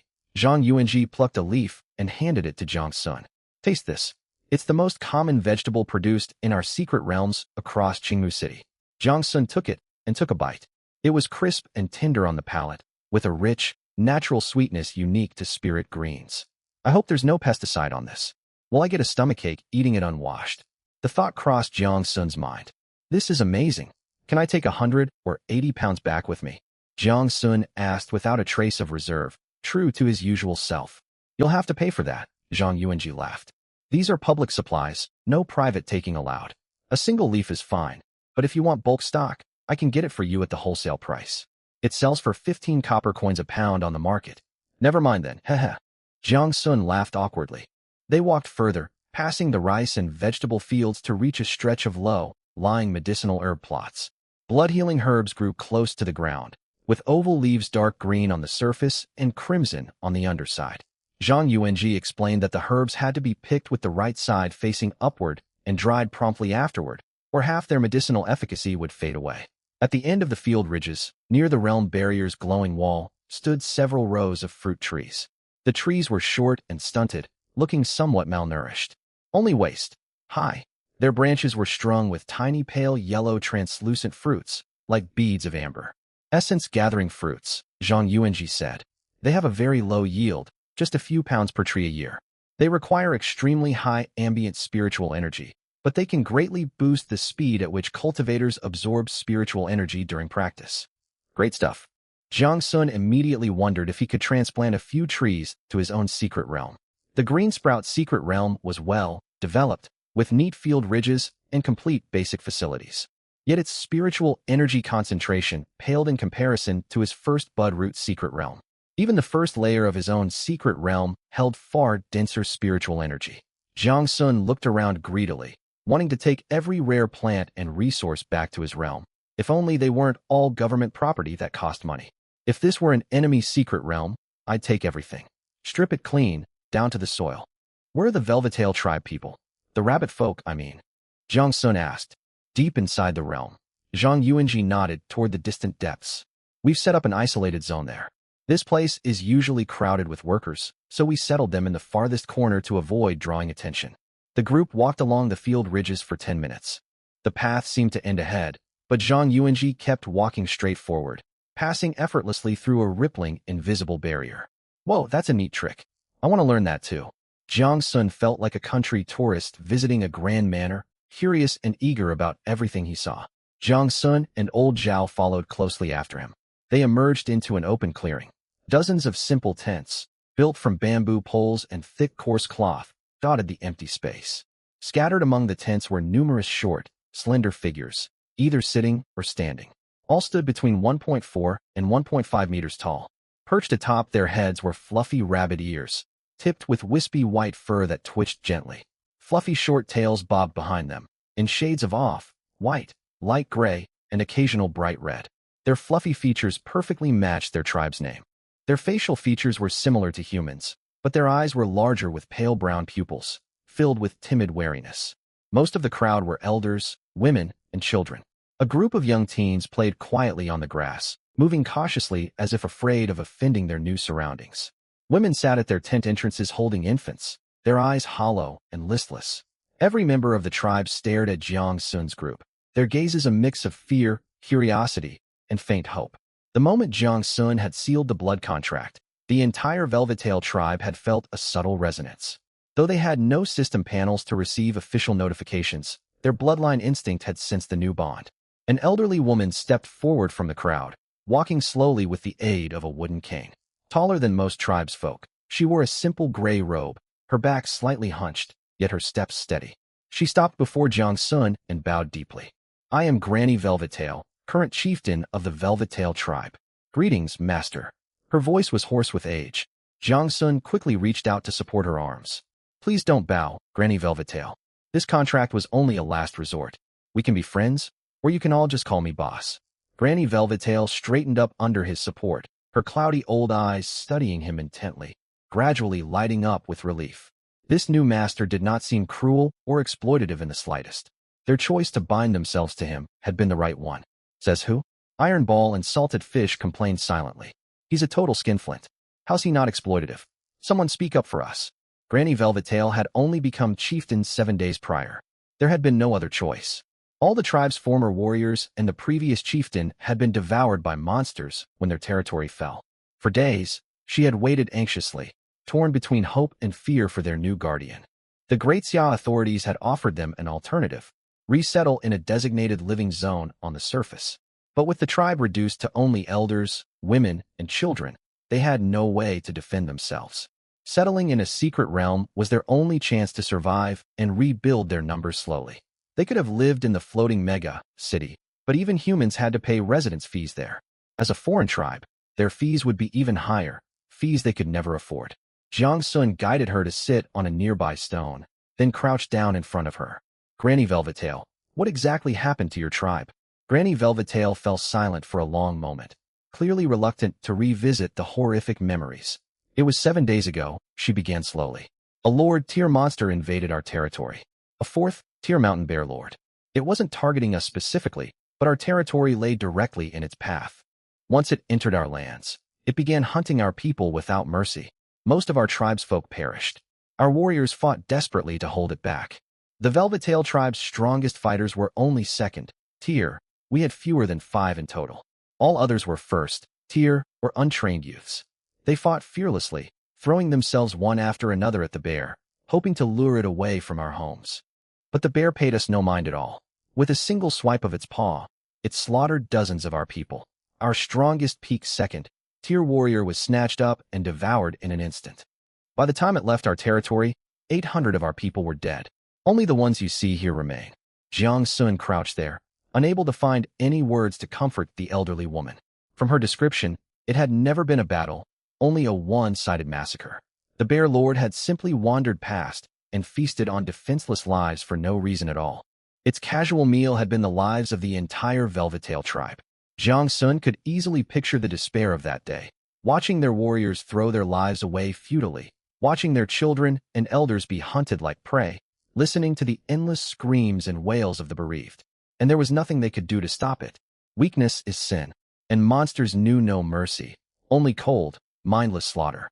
The Great Xia officials arrived very quickly, Granny Velvettail continued. They evacuated our survivors and settled us here temporarily. Then they gave us 2 choices: swear allegiance to a secret realm master, or accept a new designated living zone on the surface. But our tribe has no ability to protect ourselves anymore. We had no choice but to bind ourselves to a secret realm master. Jiang Sun fell silent for a long time. Granny Velvettail, he said finally, I can't promise I'll be a perfect master. I'm only 1st tier myself, barely stronger than most of you. But I swear I will keep your people safe in my secret realm. No more genocidal disasters will ever befall you again.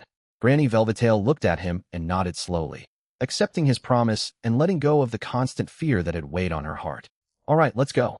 Jiang Sun stood up. I'll take you all to your new home. With that, he opened a teleportation portal leading directly to his first Budroot secret realm. The Velvettail tribesfolk gathered their simple belongings and lined up to enter the portal in orderly fashion. While the tribe migrated through the portal one by one, Jiang Sun pulled Zhao Taizhan aside. Old Zhao, you promised to provide early-stage resources for me. When are you delivering them? I've had them ready for you ages ago. Zhao Taizhan transferred a batch of supplies directly into Jiang Sun's system storage. Jiang Sun checked his system backpack with his spiritual sense. 500 pounds of spirit rice seeds, a large quantity of spirit green vegetable seeds, 100 sets of farming tools, 20 bolts of cloth, a batch of basic construction materials, and enough staple grain, meat, eggs, and vegetables to sustain 300 people for 3 months. This will last you 3 months, Zhao Taizhan said. By then, your secret realm's first crop harvest will be ready. You'll be self-sufficient and able to generate steady income from there on out. Jiang Sun remained skeptical. Looking at the crowd of elders and children, he couldn't help but wonder if they were even capable of farming. Did I just take in a bunch of people who can only eat and not work? Sensing his doubt, old Zhao continued. Don't underestimate the Velvettail tribe. They're master farmers. Several of them still retain 1st-tier combat power, and they're skilled in animal husbandry too.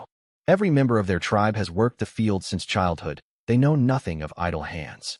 In other words, the Great Xia authorities hadn't saddled him with a burden, but a team of skilled laborers. Once the last Velvet-Tail tribesman stepped through the portal, Jiang Sun followed suit. Before entering, he glanced back at Zhao Taizhan.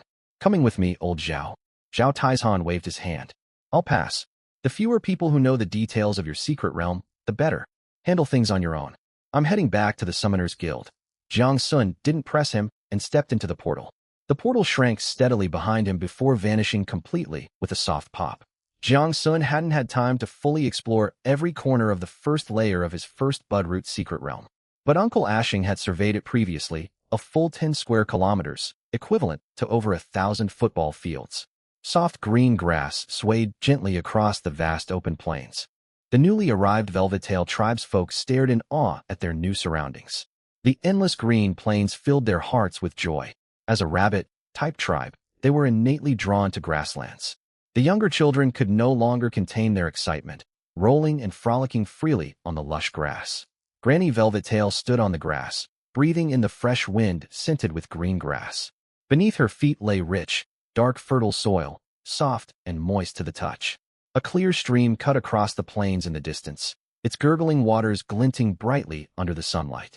The spiritual energy in the air was several times denser than that of the Green Sprout secret realm. Granny Velvet-Tail stared out at the vast plains with her cloudy old eyes, her lips trembling and tears welling up in her sockets. A soft clink sounded behind her. A young Velvet-Tail girl of 16 or 17 dropped her cloth bundle. Her rabbit ears drooped softly at her sides, her face pale and slender. She stared blankly at the plains, the stream, and the endless sky, her eyes growing red and her breath quickening. She took a deep, trembling breath. The heavy stone that had weighed on her chest since her homeland's fall had finally lifted. She had found no peace during their temporary stay in Green Sprout's secret realm, but here, at last, she was free of fear and sorrow. Tears slid down her cheeks. An elderly tribeswoman beside her choked out a sob. "This land, this place is even better than our old homeland. Legend says our ancestors once lived in grasslands just like this." Granny Velvet-Tail looked out over her 300 surviving tribesfolk, some weeping with relief, some laughing with joy, some spinning in circles while holding their children. Every face held longing and hope for a new future, a future they could finally build here. She turned slowly to face Jiang Sun. "Thank you, Master." Her hoarse voice brimmed with sincere gratitude. Jiang Sun scratched the tip of his nose, unused to such emotional scenes. The sound of everyone's heartfelt tears made his own eyes sting slightly. All right. Let's focus on settling in first. We've got plenty of work ahead." He gestured toward the small wooden house and Spirit Spring near the realm entrance. "There's fresh water over there. I'll mark out a residential zone for everyone to build new homes." Uncle Ashing walked over from a distance. Jiang Sun introduced him to Granny Velvet-Tail. "This is Uncle Ashing, the steward of the secret realm. You can come to him if you need anything from now on." Uncle Ashing glanced over the group of short rabbit-eared folk and smiled. "Welcome. I won't be lonely anymore." Aunt Rong led her clansmen and slowly bowed toward Jiang Sun. "Thank you, Master." More than 300 people bowed in unison. Jiang Sun stepped back 2 paces. "Whoa, no. I told you already, call me boss, not master." He then took out all the basic building materials Zhao Taizhan had given him, setting them down in an open clearing. These supplies were enough to build housing to accommodate everyone. The 2-story small house his mother had personally designed was already taking shape. Its foundation, main framework, and even sections of the walls were finished. Things were getting lively. When his mother and Jiang Xiaoxiao came to visit later, they would surely be astonished. He could not help wondering whether the little troublemaker Jiang Xiaoxiao would try to grab and pet their ears. He had returned to the secret realm the night before and given his 3 summoned beasts time off. Today he had visited the Summoners Guild and brought the Velvet-Tail tribe into the secret realm. Jiang Sun had not gotten any rest. The 3 summoned beasts roamed the secret realm, dispatching monsters that respawned as they went. Speaking of the setting of Guanlan, even after the secret realm acknowledged its master, monsters still spawned from rifts in the void every now and then. Fortunately, the spawn monsters never exceeded the maximum monster level the secret realm could hold, and they appeared infrequently. Ever since the early Sprout Root secret realm recognized Jiang Sun as its master, his 3 summoned beasts had only slain roughly 20 of these respawning creatures. On average, only 1 or 2 monsters appeared on each layer every day. Back then, The strongest monsters in the early Sprout secret realm had only been level 5. These creatures were trivial foes for his current summoned beasts, easy enough to deal with in passing. But now the Velvetail tribe had moved in, complete with many defenseless elders and children. What should he do? He could not keep one summoned beast stationed full time as a guard. That would be a waste of their strength. Luckily, several members of the Velvetail tribe possessed power comparable to first-order professionals. They ought to handle these level 5 and below wild monsters without much trouble. He still needed to find a good spot to farm monsters. Universal experience points could not stop flowing. If he earned 80,000 to 100,000 more points, he could head to the 5th layer of the secret realm, make use of its cultivation, acceleration effect, and advanced salted fish and iron ball both to platinum rank. That would greatly boost his overall strength. Just then, peals of laughter from Jiang Xiaoxiao rang out. That mischievous child had finally made her way inside. He followed the sound and saw Jiang Xiaoxiao chasing a group of Velvetail tribe children across the grassland. Bent over, hands outstretched as if about to catch someone, she shouted, "Don't run. Let me touch you, just one touch." Whether she really meant only one touch or would keep petting non-stop once she caught them remained to be seen. The Velvetail children barely reached her waist, yet their short little legs moved incredibly fast as they fled. Their fluffy rabbit ears stretched straight backward in the wind. When they saw Jiang Xiaoxiao falling behind, they would stop from time to time, waiting for her. Their round big eyes watched her closing in, equal parts nervous and curious. Jiang Xiaoxiao chased them wildly across the grassland. Meanwhile, Aunt Rong directed the rest of the able-bodied clansmen to build dwellings. Row after row of house foundations took shape under the Velvet tribespeople's hands. They wielded large stone weights, pounding the ground flat and firm with powerful blows. Though the Velvetail folk were short in stature, they possessed extraordinary strength. They swung 100 genestone weights with astonishing skill. They would hurl the stones high into the air, leap upward, and land heavily on top of them. The stones crashed down onto the ground with tremendous force. Foundations sprang up rapidly behind Uncle Ashing's wooden cabin.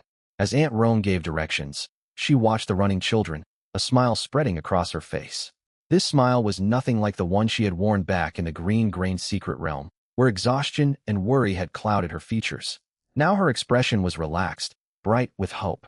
Suddenly Jiang Sun recalled something his teacher had mentioned back in school, a spirit plant called Meta Formwood.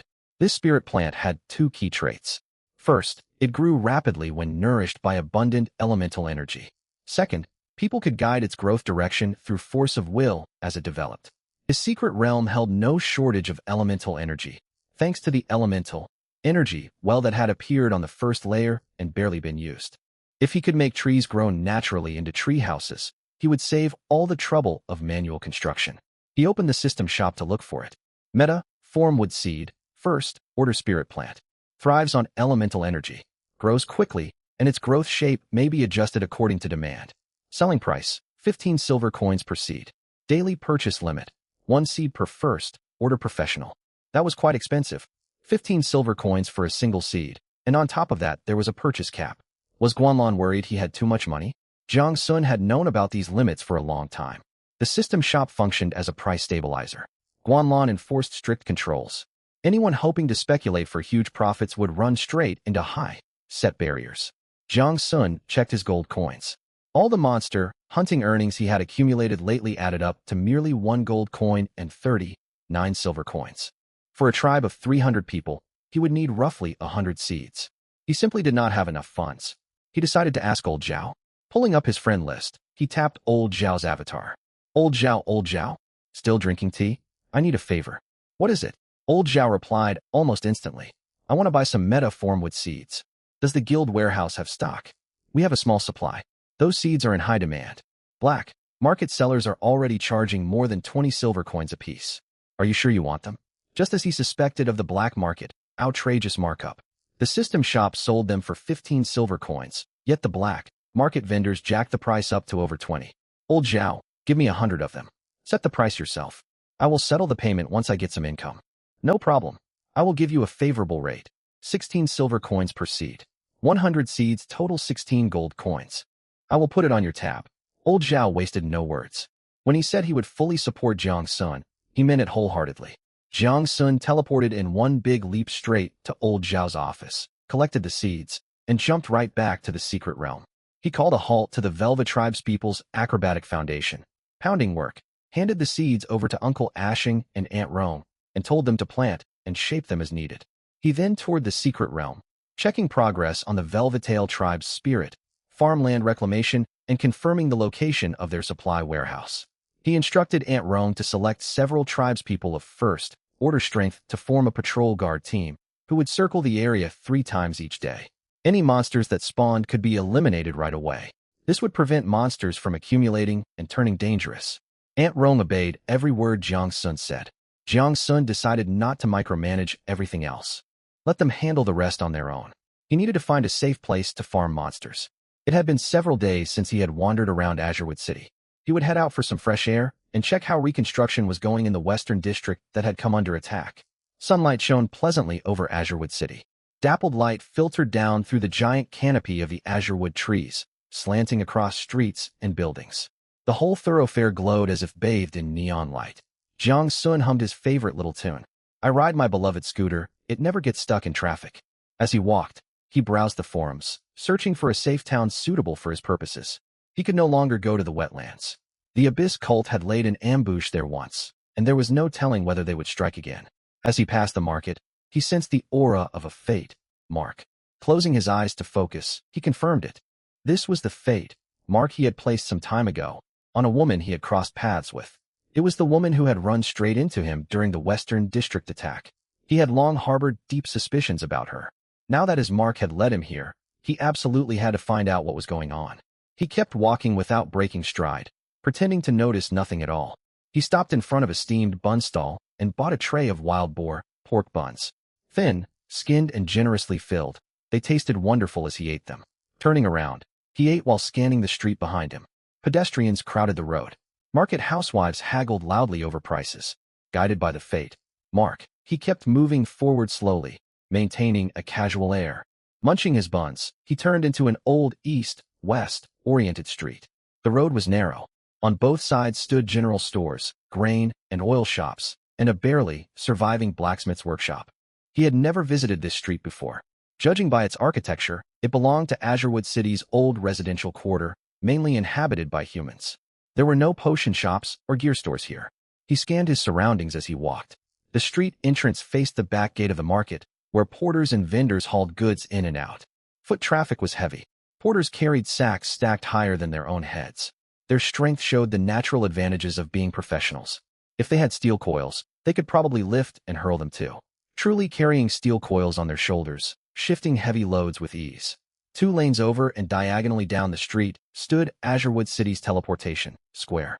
It was a short walk from here. Whoever had picked this location had chosen well. Heavy foot traffic offered easy cover to blend into crowds, and proximity to the teleportation square meant a quick getaway. He sauntered to the middle of the street and squatted down beside a shoe repair stall to chat with the elderly craftsman, while his peripheral vision locked onto the target of his fate mark. Old man, can you repair worn-out shoes? The old man looked up at Jiang Sun, thinking he dressed quite nicely for someone wanting shoe repairs. But all broken shoes were just worn-out shoes, so he said nothing of that thought. Sure can. 30 years professional shoe repair. I can fix any shoe you bring me. Amused by the old man's reply, Jiang Sun grinned. All right. Later I'll bring over some folks who are always sneaking around causing trouble, and you can fix them up for me. How about that? The old man stared, thoroughly confused by his odd remark. He could not think of a response for quite a while. Jiang Sun flashed his broad white-toothed smile. Well then, old man. Seems my words gave you quite a lot to think about. I won't need shoe repair today. Farewell. While bantering with the elder, Jiang Sun kept observing the spot linked to his fate mark. Crouched against the wall at the opposite alley entrance was a figure, dressed in dirty gray cloth garments, hair matted and hanging down to hide most of her face. A chipped bowl sat on the ground before her, holding a few copper coins. Tucked underneath the bowl was a slip of paper. My wallet was stolen. I have no money. Kind sirs and ladies, could you spare 50 copper coins so I can buy a steamed bun to eat? 50 copper coins just for a steamed bun? Even absurd beggar scams from his past life world had made it over to this game realm. Not to mention that wallets barely existed in this world. Professionals stored items in their system backpacks. Only people under 18 who had not yet awakened their powers would lack such storage. Clearly an adult woman putting on a pathetic act. She huddled low on the ground, her begging performance convincing at first glance. But Jiang Sun was certain. This was the woman who had crashed into him during the Western District attack. She was definitely hiding something and up to no good. This ought to be fun. He was quite experienced dealing with scam beggars, especially ones asking for money for steamed buns. Jiang Sun went to a street vendor and bought a large bag of more than 10 steamed buns. He bought plenty, worried she might not get enough to eat. Being crafty, he split them into small portions of 2 buns each, stashing the rest inside his system backpack. He walked openly up to the woman, putting on a sympathetic, sorrow-stricken expression and speaking in a soft tone. "Oh dear young lady, how careless of you to lose your wallet. Don't worry, I will help you." He pretended to reach for his purse, patting his pockets for a long time without producing a single coin. Goodness, what rotten luck. I have no coins on me today. The few coppers I had went toward buying these steamed buns. How about you take these instead? He held out the buns toward her. The disheveled woman reached out and took them, utterly bewildered. She had been begging for money, not steamed buns. Yet the note she had laid out claimed she needed food. She could not refuse them. Jiang Sun was in no hurry to leave. He stood right there watching her, as if wondering why she was not eating. Left with no choice, she wolfed down the 2 buns. She then knelt back down and resumed begging. Jiang Sun saw she was still there, apparently not full. He flipped his hand, producing 2 more buns, and handed them over. The fake beggar was speechless. Where did he keep pulling steamed buns from? She forced down another 2 buns. Seeing she still showed no sign of leaving, Jiang Sun pulled out yet another pair. By now she was completely exasperated. "Thank you, sir. I am full. I will be leaving now." She gathered her things and walked away. Jiang Sun watched her retreating back and snickered. Just wait. He wandered for a while, following the fate, Mark's guidance, and spotted her again on another street. Without hesitation, he pulled 2 buns from his backpack and walked over. Same approach, same lines. Forced by circumstances, she ate the buns he offered. 3rd time. 4th time. Shen Qingtang was having a terrible day. As an outer circle member of the Abyss cult, her altar lord in Azurewood City had issued orders a few days prior. The recent attack on Azurewood City had yielded too little damage and cost a large number of outer circle operatives. All outer circle members were to go out into the streets these days, gather intelligence, and seek out discontented people to recruit into the Abyss cult. That was why Shen Qingtang had come up with this beggar disguise, to gather information and draw in new followers. She never imagined she would run into such an odd man. She was begging for money, not steamed buns. Worse still, no matter where she relocated, this man found her, as if he could pinpoint her exact location. Every time he held out more steamed buns, she felt like retching. For fear of blowing her cover, she dared not reveal her real identity. If he discovered she worked for the Abyss cult, everything would fall apart. Fighting the churning nausea in her stomach, she forced down 2 more buns. She had already eaten 20 of them. As soon as she finished, she bent over beside a street tree and threw up violently. That meal of steamed buns had nearly done her in. She would probably never want to see a steamed bun again for the rest of her life. When she finally straightened up after retching, she looked around. The man who had given her buns was nowhere to be seen. No longer in any mood to continue her begging mission, she decided to head home. Today was simply cursed. As she picked up her begging bowl from the roadside, she noticed a slip of paper had appeared inside it without her noticing. Glancing around to confirm nobody watched, she unfolded it carefully. It read, "I know who you are. I can find you." Drawn at the end was a crudely sketched pig head doodle. That short message and silly drawing sent cold shivers down Shen Qingtang's spine. She had been found out. Worse, how had he tracked her everywhere? It was deeply unsettling. She grabbed her belongings and fled in haste. Around the street corner, Jiang Sun watched her panicked flight and laughed out loud. No rush. They would play this game slowly. Thanks to the fate, Mark, he could track her to the ends of the earth. Cold dread lingered in Shen Qingtang's mind. She darted into alleyways. Instead of heading straight back to her lodging, she circled through the market, crossed over to the Northern District's 2nd Hand Market, wove through residential lanes, and made her way to the teleportation square. She selected a random safe town and teleported there. She waited several hours inside the town before teleporting back to Azurewood City. After winding through countless lanes to make certain nobody tailed her, she returned to her run-down apartment building. She scrambled up to the 4th floor, locked the door tight, and slumped down onto the floor. She gasped for breath for a long time before calming down. Surely she had shaken him off now, she thought.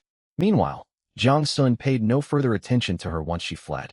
He went to the teleportation square, paid the fee, and teleported to Anyang Town. Anyang Town. The name sounded silly to him. The town was not large. Its walls stood higher than Luoshi Town's, and its defensive installations looked more robust.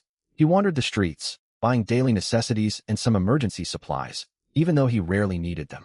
A quarter-hour's walk outside the city walls took him from rolling low hills to semi-abandoned mining mountains.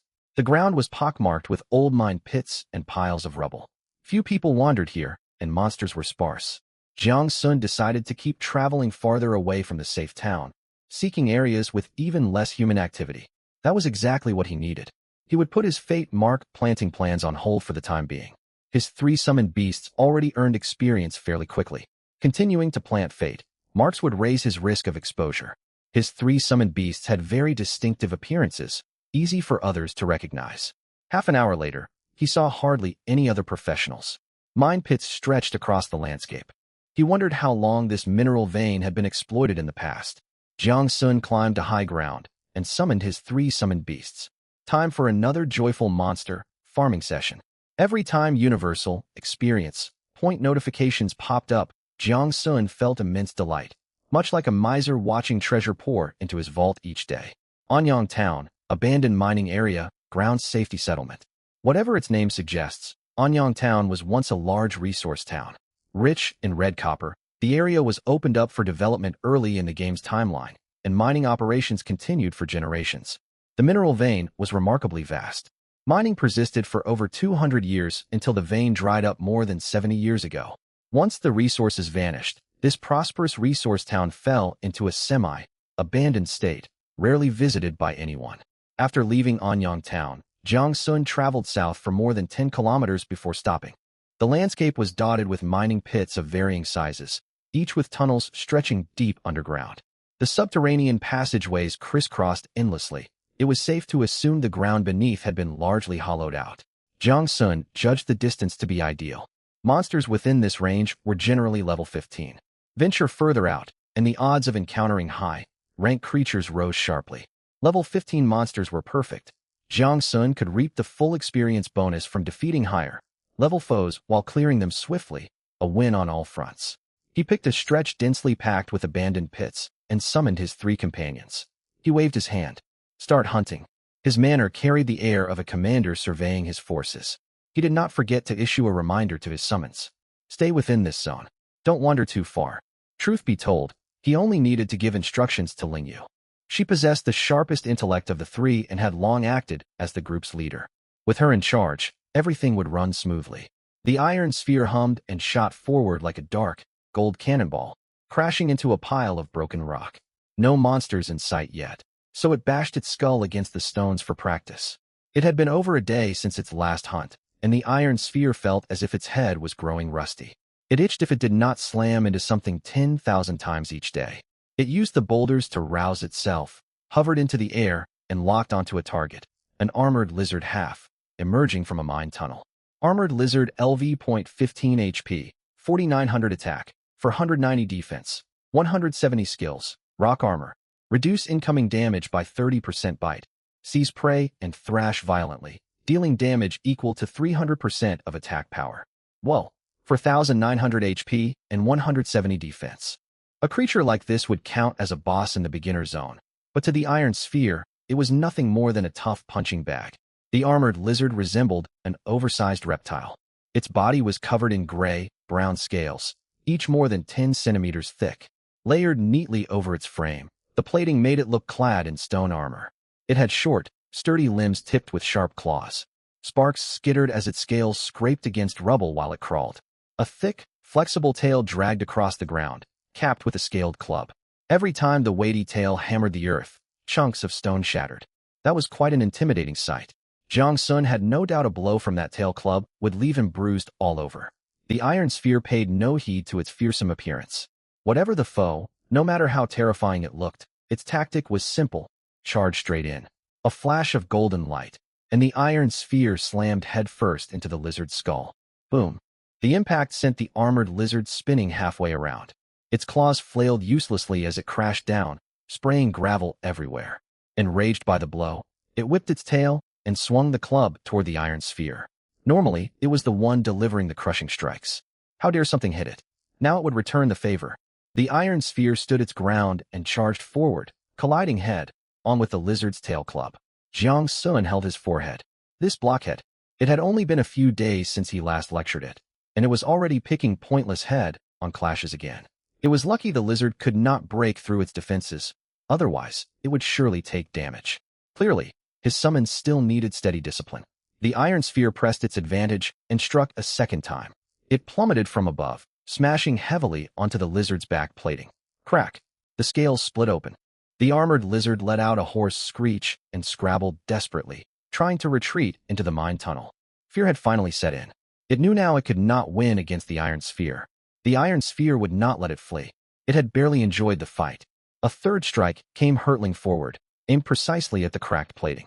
The blow drove straight into the lizard's body. A white light flashed, and a kill notification appeared. Defeated armored lizard LV.15. Gained 12 copper coins, 1 armored scale, for 180 universal experience, 1 destiny seal point. The iron sphere shook itself clean, not a trace of blood clinging to its surface.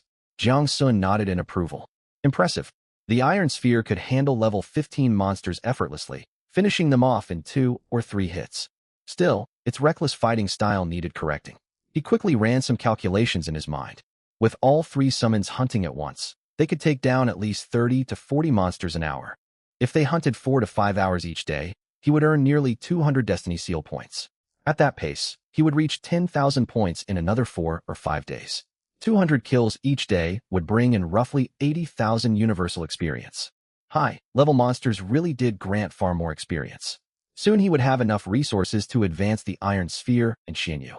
As the Iron Sphere hovered in the air, searching for its next victim, Jiang Sun suddenly sensed movement behind him. Before he could investigate, a large furry head poked out from behind his back. Jiang Sun nearly jumped out of his skin. He twisted around, almost face to face with the creature. It was a giant rat the size of an adult ox, emerging straight from the mine tunnel behind him. Its gray-brown fur blended almost perfectly with the surrounding rocks. Xianyu and Lingyu spotted it mid-air and launched their attacks simultaneously. A condensed water arrow streaked toward the rat, closely followed by a feather blade. The feather blade was faster, flying true and burying itself in the rat's skull. The mine rat did not even have time to squeal before dissolving into white light. Defeated mine rat LV.15. Gained 8 copper coins, 1 rat fong, for 80 universal experience, 1 destiny seal point. Jiang Sun checked the mine rat status panel.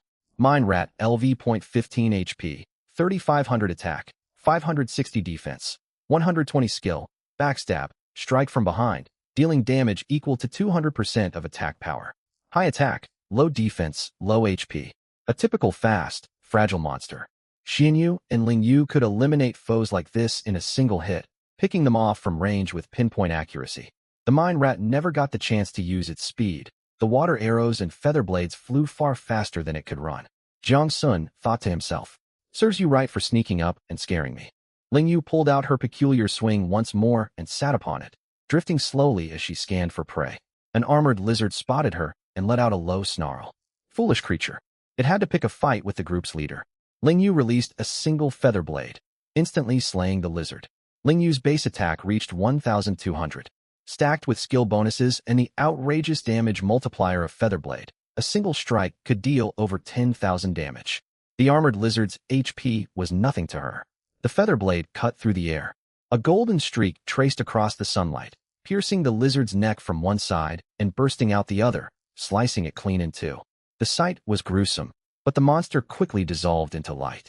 Defeated armored lizard LV.16. Gained 15 copper coins, 2 armored scales, 530 universal experience, 1 destiny seal point. Lingyu lowered her hand, and the golden glow at her fingertips faded. She acted as if she had merely swatted a mosquito. Jiang Sun watched for a while, confirming everything was proceeding safely. He wondered what he ought to do with himself. Should he stay here and keep watch? Stay here and idle around, more like. But if another giant rat snuck up to startle him again, there would be no barbecue or wine to pass the time. It would get boring fast. No need to linger. He leaped and teleported back to his secret realm, leaving the 3 summons to continue farming. Time to enjoy the convenience of AFK hunting. Being a summoner was undoubtedly the right career choice. Jiang Sun landed amid the teleport light back in the secret realm.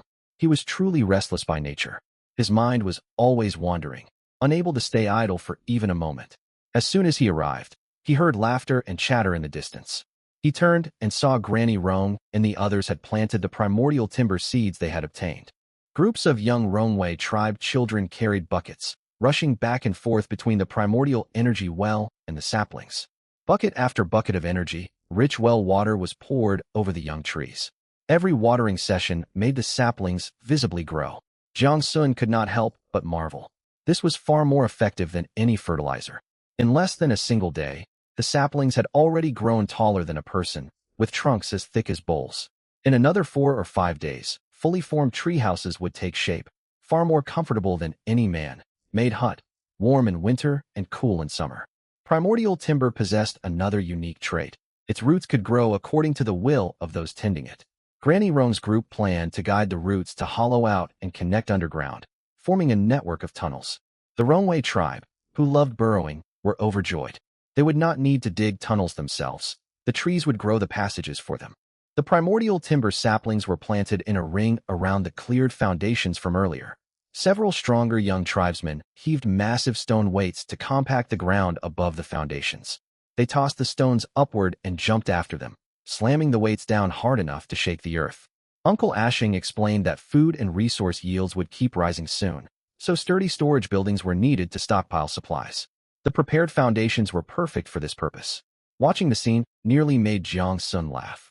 The way the Rongwei tribe compacted the soil looked like a circus performance. Time for a reward.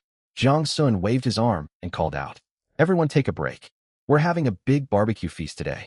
He began pulling ingredients out of his storage bag. He had collected plenty of monster drops over his hunts. One by one, he laid them out.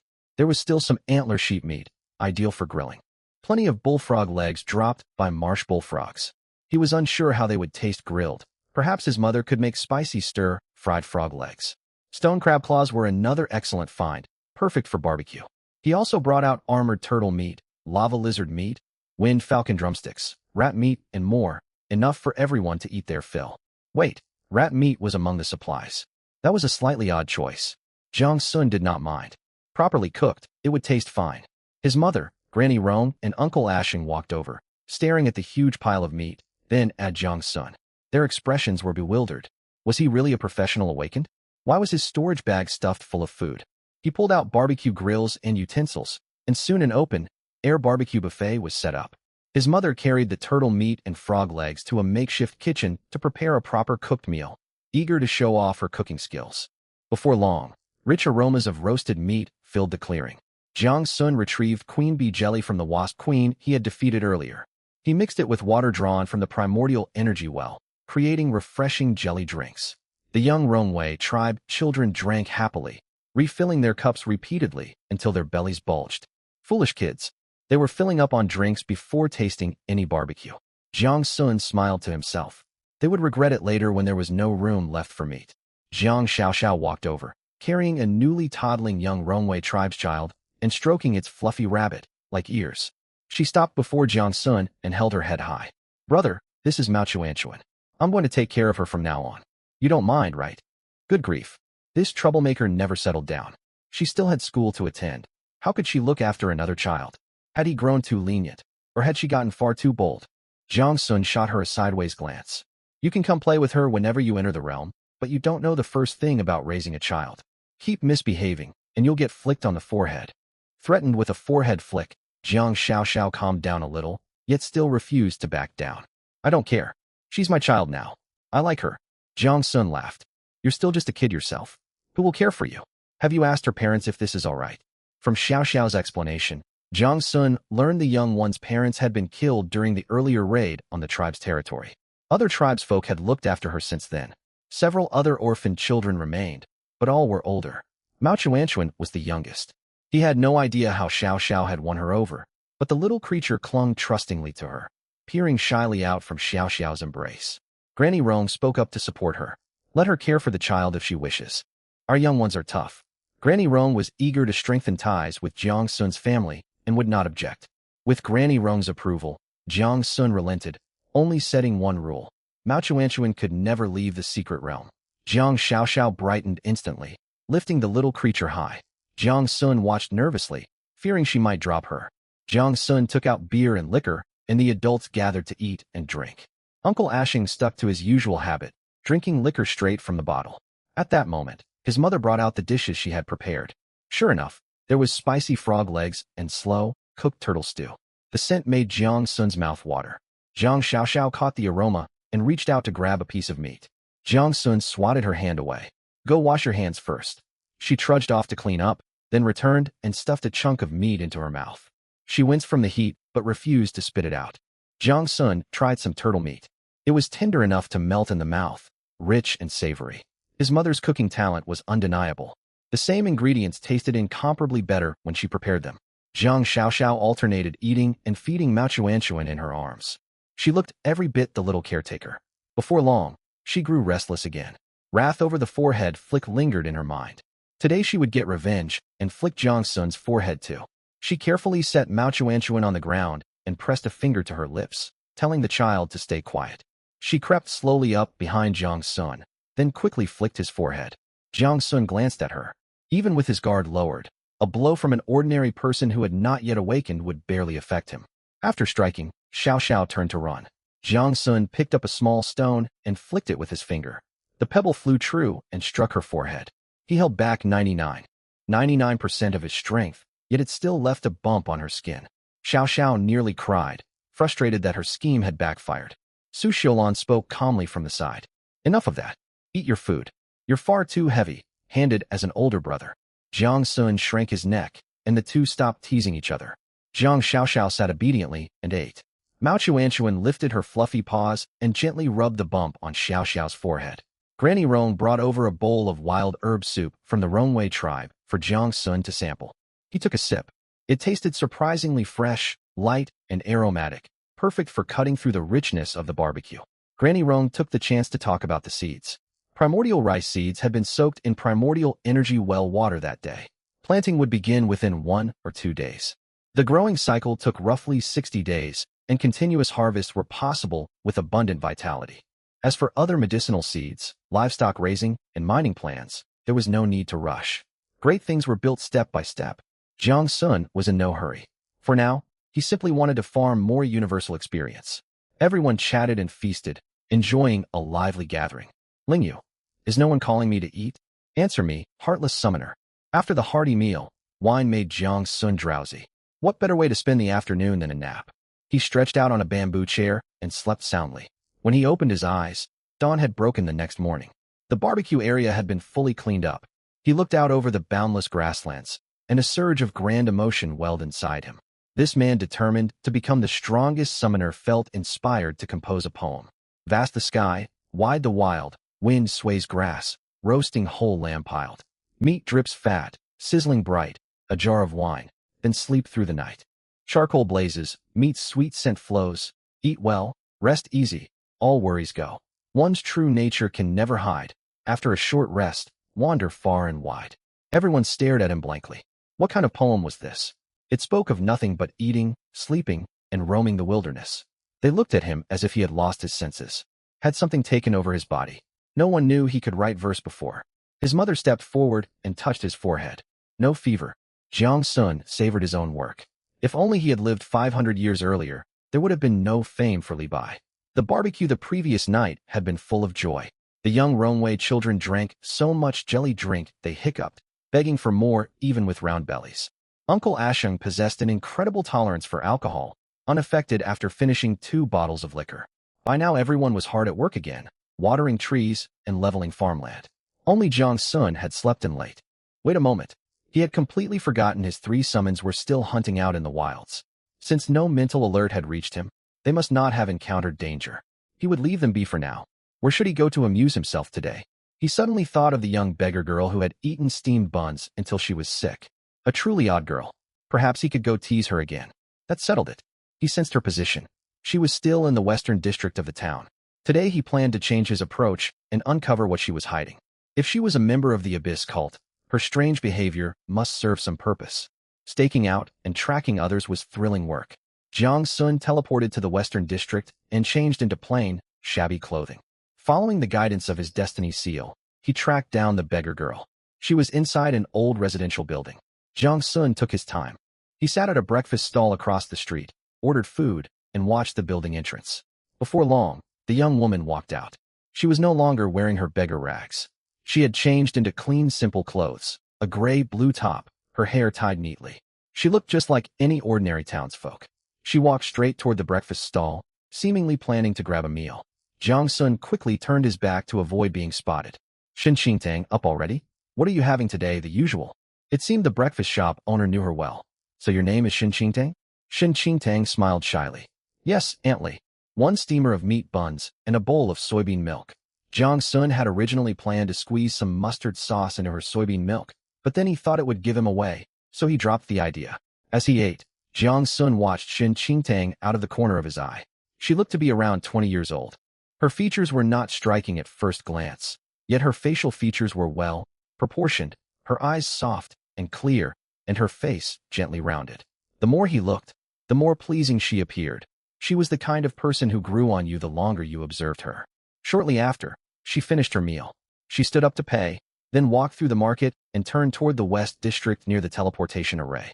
Jiang Sun set down his teacup, left several copper coins on the table, and followed at an unhurried pace. Shen Qingtang walked slowly with her head lowered, as if pondering something. She headed along the main street of the West District for a stretch before turning down a side road.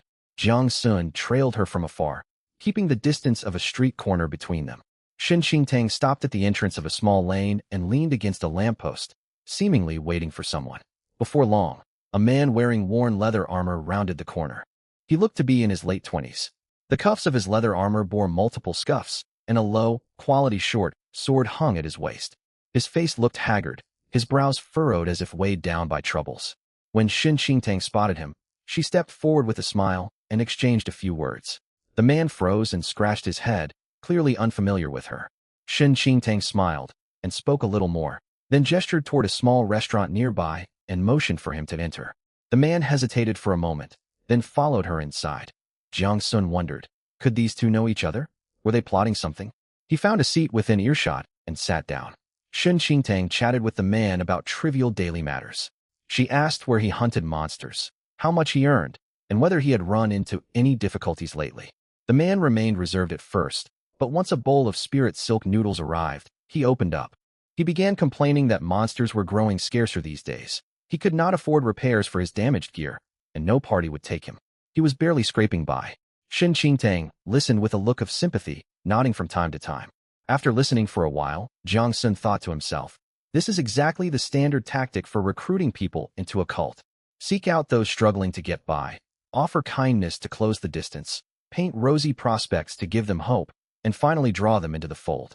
Yet Shen Qingtang did not outright invite him to join the cult in the end. Perhaps she could not bear it, or maybe they were not yet close enough. She said nothing of the sort in the end, merely smiled and remarked, brother, things will get better eventually. She settled the bill, and the two parted outside the restaurant. The man walked several steps away before turning back and calling out to her. Miss, you're a good person. She waved at him, but the smile faded from her face the instant he turned around. A good person? Am I truly a good person? Shen Qingtang muttered quietly to herself. Jiang Sun witnessed the entire exchange. This young woman hardly seemed vicious or irredeemable. So why had she joined the Abyss cult? Curiosity toward her stirred deeper within Jiang Sun. How tedious. I've tailed a member of the Abyss cult for ages, and this is all I get to see? Where is the Abyss cult branch stronghold? Where is her branch leader? Her contact? Jiang Sun decided to follow her a little longer. There might still be unexpected gains. This time she crossed the old Western District and turned into a narrow alley close to the ancient city wall. The lane was cramped, flanked by high walls covered in moss, clearly rarely trodden. At the end of the alley stood an old wooden door. Shen Qingtang walked up to it, knocked 3 times, paused, knocked twice more, paused again, then knocked once. Moments later, the wooden door creaked open. Shen Qingtang slipped inside, and the door shut once more. TSK, such a cliched knock signal. This was almost certainly their hideout. Jiang Sun squatted against the wall opposite the alley entrance. He fixed the location in his mind and confirmed everything was clear. Old Zhao, I found a suspected hideout for Abyss cult members. Interested? You really love running off on your own. Send me the location, and I'll contact the rock guard. Got it. As he spoke, Jiang Sun sent over the location as well as the knock sequence. The rock guard arrived swiftly. In less than 20 minutes, a squad of well-trained, sturdy warriors appeared at the alley entrance.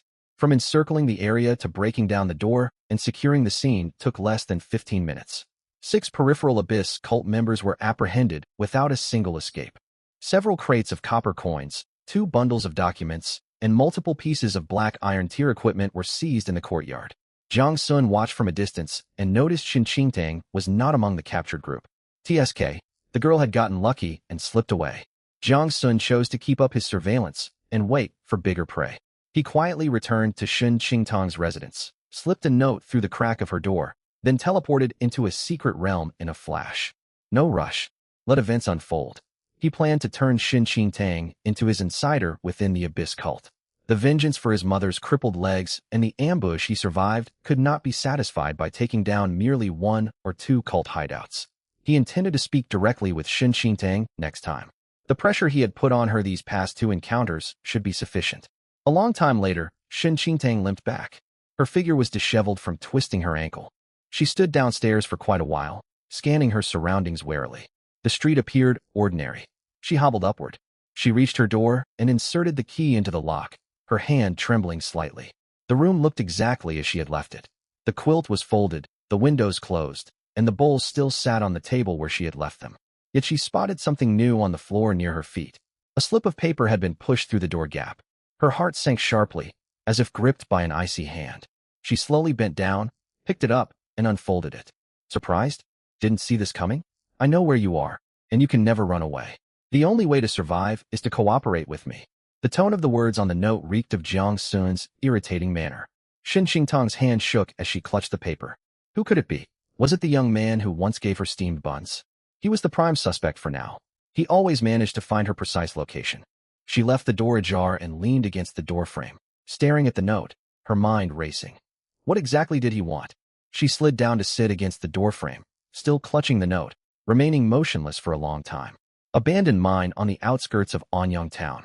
Jiang Sun sat on Ling Yu's swing as she carried him soaring through the air. Gentle wind ruffled his messy hair and fluttered the hem of Ling Yu's long dress. The two swung and glided high above the ground, looking just like an immortal couple if one ignored Jiang Sun's bird's nest hairstyle. Jiang Sun had finally overcome his fear of heights from the high-altitude rides and sat securely on Ling Yu's swing. Ling Yu wrapped one arm around Jiang Sun's waist to keep him from falling. Meanwhile, she launched feather blades downward at intervals with her other hand. Feather blades shot forth, instantly felling wild monsters on the ground. When Iron Orb and Salted Fish spotted Jiang Sun, they flew over and brushed against him to show how glad they were to see him. These 2 little companions were growing more expressive by the day. Suddenly Jiang Sun felt a twinge of regret. He wished he had summoned the 3 of them to join him for barbecue yesterday. Watching the 3 work so diligently to farm universal experience points stirred a flicker of guilt. No matter. He would promote them soon. Once advanced, they would grow stronger and gain the ability to farm experience faster. Then they could head to monster zones for level 20, 30, even 40. Now he ought to check exactly how much universal experience he had accumulated. Enjoying the breeze up high and Ling Yu's warmth, Jiang Sun thought monster hunting like this was utterly delightful. Life could not get much better. He decided to savor the moment a little longer. As time passed, Jiang Sun found himself growing drowsy again. This would not do. He needed to stay alert. He could not keep dozing off all the time. He was not that middle-aged man in the summoner's chamber of the Ascension Hall who napped endlessly. He sent a mental signal for Ling Yu to lower him to the ground. Jiang Sun's legs wobbled the moment he jumped off the swing. After hovering in the air for hours, he still felt lightheaded, as if drifting. His body struggled to readjust to gravity. He steadied himself against a rock and caught sight of Ling Yu sitting on the swing with a faint smirk. She was as if silently taunting. That's all? Your legs give out just like that? Not very impressive. Ugh. Ling Yu was making fun of him. Jiang Sun cleared his throat and pretended nothing had happened. Iron Orb flew over and hovered in front of him, letting out a low hum. The sound carried an unmistakable hint of mockery, not concern. Jiang Sun shot it a sideways glance. What are you humming about? What could a ball possibly understand? Iron Orb was literally a sphere.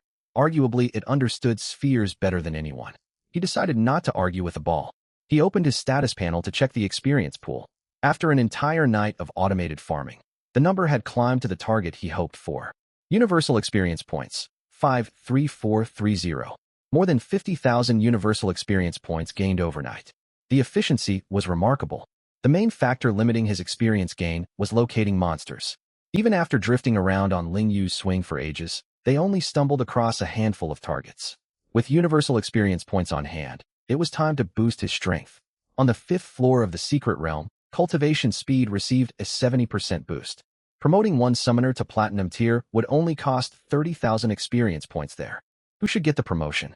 The answer was obvious: the hard-working, simple-minded Iron Orb. What was more, Iron Orb served as the team's tank. A sturdy tank created space for Ling Yu and Salted Fish to unleash their damage. Iron Orb had been acting as a damage dealer recently only because its attributes were already exceptionally high. No time to waste. He opened a portal to the Secret Realm, summoned Iron Orb to his side, and leaped back into the Secret Realm together with it. The 5th floor boasted a towering vaulted ceiling filled with faint vital energy mist. Vital energy continued to build up here. Even after Jiang Sun activated the cultivation acceleration for an hour or two last time, the concentration had barely dropped. This space was clearly worth making use of. Perhaps he could select talented cultivators from the Velvet Tail clan to train here? That might rapidly raise their overall power. A promising idea to research later. Iron Orb floated behind Jiang Sun with its usual carefree demeanor, wondering what its foolish master planned to do by bringing it here. It had no idea it was about to undergo a tremendous power transformation. Jiang Sun opened the evolution interface directly. Iron Orb, Gold Tier 0, Platinum Tier 0. Cost: 100,000 Universal Experience Points. Secret Realm First. Tier acceleration reduces cost by 70%. Actual cost: 30,000. Attributes will increase after promotion. Form evolves. New skills unlocked. Confirm promotion? 100,000 reduced to 30,000. That was exactly the benefit he wanted. Confirm. The experience value plummeted sharply as 30,000 universal experience points vanished. Blinding golden light burst forth from Iron Orb's body. Cracks spread across its dark, gold shell, and dark golden light tinged with shadow radiated out from within the fissures. The glow intensified to the point Jiang Sun had to squint. Deep, resonant heartbeats echoed from inside Iron Orb. This transformation would reshape its form entirely. Several seconds later, the light slowly faded. Iron Orb's new shape appeared before him. It was no longer a basketball-sized dark, gold sphere. Now it stood as a palm-sized miniature iron doll. Its dark, gold surface had turned smooth and matte, like unglazed ceramic. Short, stubby iron limbs stretched out from its torso. Its round head was twice the size of its body, making it look like a big, headed doll forged from metal. 2 round black eyes and a small mouth were embedded on its head. The big eyes stared straight at Jiang Sun. Then it split its mouth into a grin. Tell me who to smash. I feel strong enough to shatter a mountain with one strike. Its simple, honest voice drifted from the small mouth. Jiang Sun froze for a moment. Well, it could speak now, yet its silly personality remained unchanged. He reached out and picked up the iron doll, turning it over in his hands. The surface felt smooth and warm. Though it looked metallic, it was soft to the touch, not cold and rigid. Truly bizarre. An iron ball had turned into an iron doll. Was it Sun Wukong's brother? Or perhaps some great expert's incubated golden core? Jiang Sun kneaded the doll in his hands and examined it closely. It possessed complete facial features. Tiny holes served as ears on either side of its head. Its black eyes swiveled freely. When closed, the metal part sealed seamlessly without the slightest gap. Iron Orb stared back at Jiang Sun with its wide round eyes. There's dried mucus in your nostril. Infuriated, Jiang Sun tossed the little figure away. It was truly hopeless. Could it not spare its master's dignity? That aside, could such a tiny form really pack combat power? He opened its status panel to view the updated statistics. Iron Orb Platinum Tier 0 LV.8. HP 15300. Attack 1530. Defense 2295. Normal attack. Mountain Crushing Strike times 5.0 plus AoE Shockwave. Cooldown 0.8s. Active skill, variable form, effect 1, grants flight ability, flight speed plus 100%. Effect 2, freely adjust body size, maximum scale, 100 times original size. Strength rises with increased size. Agility rises with reduced size. Passive skill, indestructible body, automatically triggers when HP falls below 50%. Gain 50% damage reduction, regenerate 5% maximum HP per second. Immune to crowd control. Effect lasts until HP recovers above 70%, then deactivates. Cooldown, 60s. Active skill. Iron Domain Resonance. Upon activation, Iron Orb roots itself to the ground, cannot be knocked back or lifted, immune to crowd control, and unfurls a domain. Domain Radius. 15 meters. Releases ground vibration waves every second, dealing damage equal to 150% attack to all enemies within range and slowing targets by 30%. Each hit from a vibration wave stacks one layer of Earth Resonance on enemies. Upon stacking 5 layers, Earth Resonance, a rupture triggers. Earthquake Eruption deals true damage equal to 600% attack to all enemies in the domain and knocks them airborne for 2 seconds. Cooldown, 60s after deactivation. Jiang Sun read through the details once, then reread carefully. He could not help but marvel. The attribute boost was impressive enough, yet its skills had undergone a complete overhaul. Area attacks, crowd control, immunity to impairment, damage mitigation, sustained recovery, it had everything. Was this not wildly overpowered? Then again, he was the one with all the advantages, so that was fine. When Iron Orb was Gold Tier Level 8, its HP had only been 5,898. Now it boasted 15,300, more than doubling. Attack climbed from 590 to 1530, and defense rose from 843 to 2295. Take variable form for example. The Iron Doll stood roughly 20 centimeters tall. If it could expand to 100 times its size, it would tower at 20 meters, a genuine steel giant. Jiang Sun could easily picture a battle scenario. Iron Orb charged toward a boss in its smallest form. The boss would dismiss it as a trivial insect and swat lazily. Right before impact, it expanded 100-fold. The shock and sudden pressure would surely catch any boss off guard. Jiang Sun could not hold back a laugh at the mental image. Was it Roaring Black? Knowing Iron Orb's straightforward temperament, however, he doubted it would think up such tactics. It preferred to charge head-on. They would need to practice coordinated combat. As for Indestructible Body, once its HP dropped below 50%, it activated automatically. Constant healing paired with damage reduction and crowd control immunity meant the lower its health, the harder it was to kill. Try as you might, you could not take it down. The only downside was the 60-second cooldown, a factor to keep in mind during fights. The final domain skill, if utilized properly alongside Ling Yu's wide range abilities, would drastically speed up monster clearing. Those 30,000 universal experience points had been spent extremely well. Jiang Sun teleported back to Ling Yu and the others together with Iron Orb. He intended to test out Iron Orb's newly upgraded skills. Iron Orb flew in front of Salted Fish and Ling Yu, throwing a punch as if showing off, chattering nonstop. I'm the big brother from now on. Do you submit, big sister? If not, I'll beat you until you do. Ling Yu slapped it straight into a pile of rubble. Dizzy and disoriented, Iron Orb quickly learned that the eldest sister still held the upper hand. At that moment, an armored rock lizard poked its head out from a cave beside Iron Orb, its eyes blazing with anger. It seemed to demand to know who had disturbed its rest. Did no one understand monsters needed their sleep? The Iron Doll scowled. It dared not provoke the eldest sister, but surely it could handle this creature. Iron Orb shot forward, far faster than before. It twisted mid-flight, hovering above the rock lizard as golden light flickered across its body. Iron Domain Resonance activated.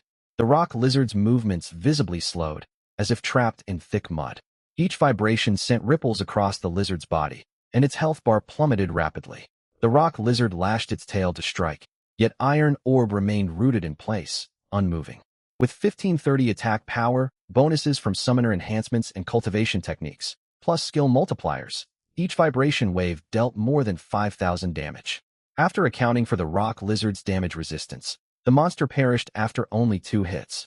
This was a level 17 rock lizard with nearly 5,900 HP. It never even survived long enough for 5 layers of Earth Resonance to stack. Iron Orb flew back and hovered before Jiang Sun, staring up with proud wide eyes and a grinning expression, eager for praise. Jiang Sun patted the top of its head. Nicely done. Still, use your domain skill only when facing multiple enemies next time. Wasting it on a single monster is inefficient. Iron Orb pouted. Mind your own business. I wanted to. It spun around and darted off to seek another monster. TSK, now it was talking back. Thankfully, its reckless nature remained unchanged, and monster hunting grew even faster. Shortly after Iron Orb's promotion, a friend notification popped up. Jiang Sun opened it and saw messages from his long inactive class group chat. Hundreds of messages had piled up. He scrolled upward and found the group buzzing about major news. The official Xia Empire had released a preliminary announcement for the National Professional Tournament. The group was engaged in heated discussion. Someone mentioned the first-tier division champion would receive a set of silver-tier armor plus one scalable weapon as rewards. Others debated whether Qingmu City could break into the top 10 this time, seeing as they had ranked near the bottom for years. Someone tagged him, Jiang Sun, what level are you at now? Are you joining in? Others chimed in. I think he's the only one in our class who's advanced to a job class, right? Everyone else is still stuck in the mortal stage, including our beauty Li Lingxi. The word is she's about to take the first order trial. Jiang Sun enjoyed silently watching the chat messages scroll by. It wasn't that he didn't want to reply to his classmates. He just couldn't be bothered. He tapped the link to the official announcement and read it carefully. The National Professional Tournament was split into 3 divisions: First Order, Second Order, and Third Order. As the name suggested, competitors only fought against opponents of the same rank. This prevented some powerful Third Order professionals from shamelessly entering the First Order division. Preliminaries would begin in just over a month. There were 2 ways to sign up. The first was through recommendation quotas allocated to each city's guilds, who could nominate eligible members. The second was open registration for anyone. Preliminary matches would first be held within each floating city. The top 10 competitors from every city would then advance to the grand final hosted in Taichu Divine City. This tournament had always been a nationwide annual spectacle. In past years, Jiang Sun had tuned into Guanlan's live streams every time the event rolled around. Watching those mighty professionals traverse the sky and earth filled him with envy. He closed the chat window. 1 month remained until the national tournament. If he wanted to reach the peak of the First Order within that time, he needed to hit level 99. Damn it. At his current monster farming pace, there was no way he could make it. Time was tight. He was about to dismiss his status panel when a friend notification popped up. The message was from old Zhao. Zhao Taizhan. Kid, I've got something to tell you. Jiang Sun. Go ahead, Elder Zhao. Zhao Taizhan. A beast tide is besieging Blackstone Town. Signs emerged last night. The City Lord's Mansion just issued a bounty, calling for First and Second Order professionals to defend the town. Quotas have been assigned to all major professional guilds, and you're the only capable candidate from ours. Are you going? Jiang Sun sat up straight. What tier is this beast tide? Zhao Taizhan. Officially listed as a minor beast tide. Most monsters are level 20 to 50, with occasional elites mixed in. A squadron of rock guard troops has been dispatched to deal with advanced and high-rank monsters, but we still need plenty of manpower to clear the hordes of low-tier creatures. If you want to go, I can sign you up straight away. Think carefully, though. Defending the town is dangerous. There have been cases where supposedly safe towns fell during sieges, costing thousands of professional lives. Danger was guaranteed, but he had multiple ways to save himself. Not to mention his secret realm, the Rookie Champion's protection granted by the Rookie Champion title could keep him alive in most situations. On top of that, a beast tide siege meant endless monsters. Perfect for farming universal experience. He could also work toward his dream of collecting seal marks. His seal mark count hadn't hit 10,000 yet. It was hovering just below 9,000. Once he reached that threshold, he could summon another beast. That would be awesome. He sent his reply. All right, I'm going. Sign me up. Zhao Taizhan. Got it. I'll sort the paperwork immediately. Head to Blackstone Town via teleport now. Now was definitely the time to leave. Every second wasted meant lost seal marks. Hurriedly, Jiang Sun recalled his 3 summoned beasts and used the secret realm transit to teleport to Qingmu City. Jiang Sun felt nervous about the upcoming monster siege. It would be his first time taking part in high-intensity combat. He'd heard people could die during these attacks, even with his multiple safety measures. What should he do to calm his nerves? He had an idea. Flick Jiang Xiaoxia on the forehead. That ought to take the edge off. When he teleported into the secret realm, he tracked down Jiang Xiaoxia, who was playing with Mao Chuanchuan. He thought he'd cut her some slack today and skip the immediate flick, so she wouldn't keep complaining that her brother bullied her. Xiaoxia, I'm going to ask you 3 questions. Answer all of them correctly, and I'll spare you a forehead flick. Jiang Sun said solemnly. Xiaoxia wondered what was up with her brother today. Had he suddenly decided to be nice instead of teasing his sister? Fine, ask away. She sounded confident, certain no question could defeat the great demon King Xiaoxia. First question, what do you call a bear after you trim its claws? Huh? What kind of question is that? I don't know. A clawless bear. Xiaoxia was left speechless. Second question, a centipede has 100 legs. It walks across a pile of dung, yet only leaves 99 footprints. What? Did it lose 1 leg? Jiang Xiaoxia guessed tentatively. Wrong. It used one leg to hold its nose. Third question. What does Pikachu turn into when it stands up? Standing Pikachu. Wrong. Pikabbing. You got all three wrong. Come here for your forehead flick. Jiang Xiaoxia grabbed Mao Chuanchuan and spun to run, shouting as she fled. Get lost, rotten brother. Those are ridiculous riddles. You're not flicking me. A faint smile tugged at Jiang Sun's lips as he sprinted to catch up, reaching out and flicking her forehead. With his current stats, catching Jiang Xiaoxia was trivial. Nice sensation. Nothing beat doing it by hand. Throwing a rock just wasn't the same. He felt relaxed, all his nervousness gone, slipping back into his usual laid-back attitude. After the flick, he teleported out of the secret realm destination, his old house in Qingmu City. Jiang Xiaoxia stood dumbfounded, Mao Chuanchuan equally confused. The two stared at each other, utterly lost for words. Jiang Sun vanished in an instant, leaving Jiang Xiaoxia seething in frustration. Jiang Sun teleported home, then headed straight for the teleportation square. Old Zhao had already registered him for the Beast-Tide defense. If they held off the monsters, the City Lord's mansion would hand out rewards, though no one knew how generous they would be. It was an established rule. The harder the town defense, the better the rewards afterwards. Beyond that, once he entered the defense zone, the Guanlan system would activate a mandatory defense quest. Players could not abandon it voluntarily. Failure carried penalties, while success brought decent rewards.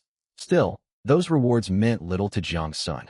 What he craved was universal experience and seal marks. Passing the row of general stalls beside the teleportation square, he paused at one booth. A line of iron masks hung up, covering the upper half of the face, leaving only eyes and mouth exposed. They were basic white, tier items, granting +1 defense. Seriously? Just +1 defense? Jiang Sun thought a little disguise was sensible. He was on the slaughter list of the Abyss cult. His 3 summoned beasts had distinctive appearances, but covering his face was better than nothing.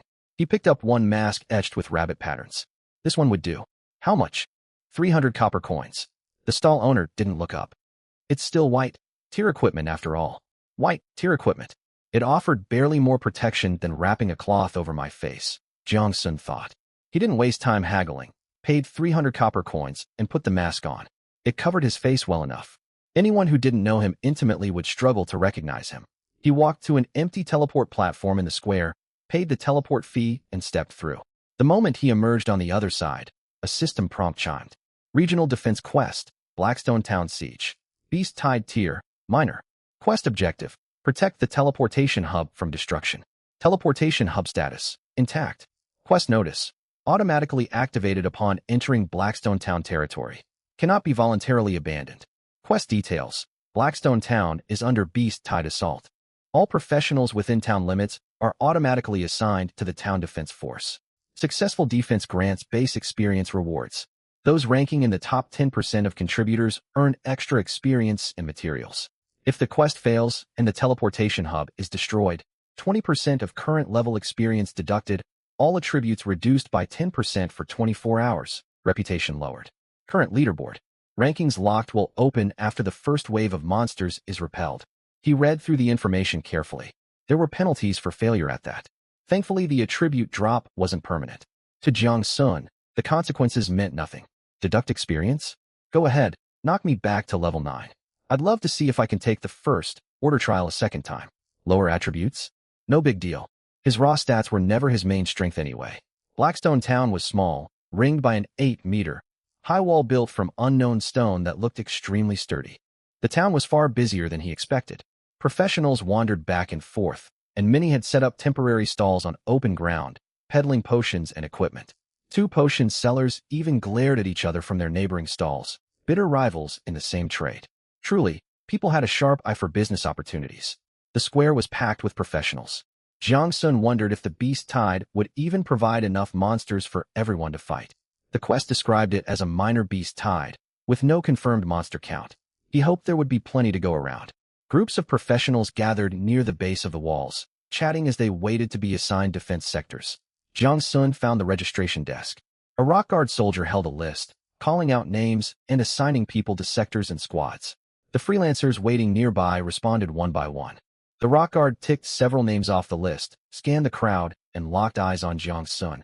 Hey, you in the mask. What's your job class? Summoner. The soldier holding the documents paused, seemingly surprised to meet a summoner, but asked no further questions. He marked the list. 3rd Squad, South Wall. Report to Captain Sunday. Before Jiang Sun could walk away, the soldier continued calling names. 8th Squad. South Wall still needs a spirit tender. Has anyone from the Clear Do group arrived? A young girl with a ponytail squeezed through the crowd. Here. Lin Yuexiao, trainee spirit tender of the Clear Do group. Sorry I'm late. Jiang Sun halted. Lin Yuexiao. If he remembered correctly, she was his classmate. He did not turn around and kept walking, having no intention of revealing his identity here. The Clear Do group had shown up. Healers were always welcome everywhere. Whether people welcomed them for their healing skills or their looks was open to debate. He headed toward the south wall, eager to witness the beast-tide siege for himself. Jiang Sun left the registration desk and followed the main road leading to the south wall. The main thoroughfare stretched 20 meters wide, running from the central square straight to the south gate, cutting through Blackstone Town. Shops lined both sides: weapon shops, armor stores, apothecaries, blacksmiths, general stores, talisman shops, one after another. Signboards jutted out overhead, layered one above another. The place brimmed with commercial activity. These shops operated here permanently. Blackstone Town stood on the frontier. More than 20,000 professionals normally lived and farmed monsters here. Only 5% of them were life-class professionals running logistics businesses. Hundreds of shops lined this stretch of road alone. Several had long queues out front, customers buying potions and getting equipment repaired. Word of the beast tide had spread, and sharp-eyed merchants had stocked up early to profit from the crisis. Temporary stalls also lined the roadside. Cooks sold prepared meals that didn't only satisfy hunger, but granted temporary buffs such as increased movement speed or defense. Higher-grade dishes could permanently boost attributes. Other vendors sold disposable supplies: blast talismans, light-foot talismans, healing scrolls, and more. Goods of every kind filled his view. Jiang Sun shook his head. These merchants knew exactly what they were doing. War always brought opportunity. Halfway down the main road, he glanced back toward the town center, the location of the teleportation square. The square hummed with activity. Teleportation runes lit up non-stop as wave after wave of professionals arrived from Qingmu City and other floating cities. Weren't these people aware of the danger? Why did they rush here so calmly? Further along the road, permanent shops thinned out, replaced by rows of makeshift tents. Steam and aroma drifted from some. Long queues formed outside others, where spirit tenders set up stations to cast pre-battle heals and buffs. Wide-open spaces were crowded with professionals waiting for sector assignments, chatting in groups. While some appeared wary ahead of the coming battle, most looked calm and excited. 300 years had passed since the world shifted into the game-like realm. Newly awakened professionals emerged every year, amounting to an enormous population. Humanity's total population had reached 150 billion. Apart from basic support from the Great Xia authorities, newly awakened professionals mostly forged their own paths. This created a professional force with wildly varying skill levels. Still, those who came to defend the town were bold and resolute. Jiang Sun recalled how much experience it had taken just to climb from level 1 to 10. Advancing to second order required reaching level 99.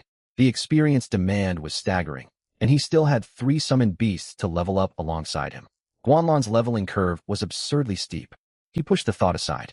Level control was important, yet experience gains followed a clear curve. Higher-level monsters yielded far more experience. Guanlan's rules were strict. Killing monsters 5 levels above your own granted maximum 200% bonus experience. Monsters 5 or more levels below gave 0 experience. That rigid rule explained why Jiang Sun couldn't simply stay at a single level forever. The optimal approach was to level gradually while constantly strengthening himself, so he could always one-shot monsters 5 levels stronger. All other professionals struggled desperately to earn experience too. That explained why so many flocked to beast-tide defense. Monster farming yielded experience at an incredible rate. For the first time, Jiang Sun truly grasped the overall state of Great Xia's professional community. Blackstone Town was a square settlement 5 kilometers across. Normally home to 20,000 residents, it was flooded with over 100,000 summoned professionals, packed shoulder to shoulder. When Jiang Sun neared the south gate, he got a full view of the city wall. The 8-meter stone wall stretched endlessly along the southern plain. Every 60 meters jutted a protruding stone bastion, rising slightly higher than the wall. He recognized these structures from ancient fortifications, flanking platforms designed to attack monsters climbing the walls from the side. 200 meters apart stood taller 3 4-story arrow towers, towering 4 to 5 meters above the wall. Dark blue rock guard banners and numerous mercenary group flags fluttered in the wind atop them. He climbed the stone ramparts onto the wall walkway, a wide 6-meter path stretching along the battlements. Judging by its size, thousands of fighters could stand on this wall with room to spare. Before reaching his assigned sector, he spotted a huge semicircular stone structure attached outside the south gate, roughly 2 to 300 meters in radius. It stood shorter than the main wall, but equally solid. He was wondering what it was when a voice called out, "Hey, you in the mask. Are you a 3rd Squad, South Wall? Over here." A scarred blade fighter leaned against the battlements and waved him over. A jagged scar ran diagonally across his left forehead, through his left eye and down to the corner of his mouth. It looked like a giant centipede stretched across his face, giving him a fierce, intimidating aura. The burly man squinted to size him up, and he was the one who had called out. "First, Order Summoner reporting. Are you Captain Sun?" "That's me." "You're a summoner? That's uncommon. Don't charge to the front during combat. I don't want casualties in my squad. Come, I'll add you to the team." Ding. You have joined South Wall 3rd Squad. Plain and straightforward squad name. Our squad defends this 5-meter stretch of wall. Shifts rotate every 5 hours. Come, let me introduce the rest of the team. We'll rely on each other as comrades from now on. The squad had 10 members, now full with Jiang Sun's arrival. Captain Sun was a blade fighter. The others included 2 archers, 2 mages, a priest, an assassin, a spirit tender, a berserker, and Jiang Sun, the summoner. Jiang Sun greeted everyone, who politely acknowledged him. None looked down on him for being a summoner. Anyone willing to fight a beast tide couldn't be foolish. Fools did not survive long. Everyone needed to cooperate in battle. Starting fights before the monsters even arrived was simply idiotic. Their true strength would show once the siege began. 2 young archers sat cross-legged on the wall inspecting their quivers, wearing matching insignia suggesting they belonged to the same mercenary group.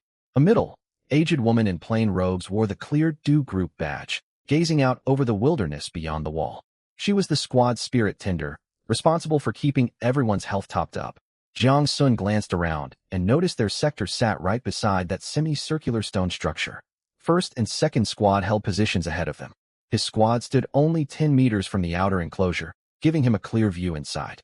He couldn't help asking, "Captain, what's that semicircular walled area out there?" Captain Sun followed his gaze. "That's an outer enclosure, built based on ancient fortress designs." "An outer enclosure? What's it for? Do we really need something like that in this world?" "One stands outside each gate, 300 meters in radius, built to draw monsters inside," Captain Sun replied as he sharpened his blade. "Melee fighters can't make full use of the wall. If monsters can't climb up, we can only watch. Jumping down alone would be suicide, so they built this." Captain Sun kept explaining. "When the beast tide hits, they'll open the outer gate of the enclosure. Monsters will flood inside. Once enough have gathered, they seal the gate. Melee fighters charge down to attack freely, trap them inside, and cut them down. If holding our 5-meter stretch proves manageable later, I'll head down to join the fight. Close quarters combat against swarms of monsters is where the real thrill lies. Slow runes are embedded in the ground too. Monsters inside the enclosure move sluggishly once they step in." Jiang Sun blinked in surprise. "They can do that?" "Of course. Monsters attack towns year after year. Humanity hasn't just sat back and waited." One of the archers looked up. "Captain, how many beast tides have you fought?" 6 times. Captain Sun held up 6 fingers. "Every time, the experience gains are fantastic." "Who controls when they open and close the enclosure gates?" "The commanding officer," Captain Sun answered. "He watches everything from the arrow tower. If he judges we can handle the incoming wave, he orders the gate opened. Monsters pour in. Once the numbers are right, seal the gate and slaughter them. After clearing each wave, open the gate again to draw in more. It eases the pressure on the wall defenders." Jiang Sun listened, silently impressed. Great Xia's battle tactics were thoroughly thought out, adapted to the rules of this world to maximize monster kills and help professionals grow stronger. It was a clever strategy, fortunate that monsters lacked intelligence. As he pondered this, commotion erupted from the wall section next door. A bare-chested brute squatted on the battlement, gnawing vigorously on a strip of dried beast meat. Jiang Sun had noticed him before. That ravenous mouth of his never seemed to stop eating. Could he have awakened some talent that boosted his attributes through consuming food? The man was in his early 30s, with bulging muscles and a towering, robust frame, broader even than old Sunday. He only had black boxing bandages wrapped around his upper body, stained with dried blood. Beside him, propped against the parapet, rested a set of boxing armor, its polished surface glinting in the sunlight. A rock guard soldier standing nearby spoke to him with a worried expression.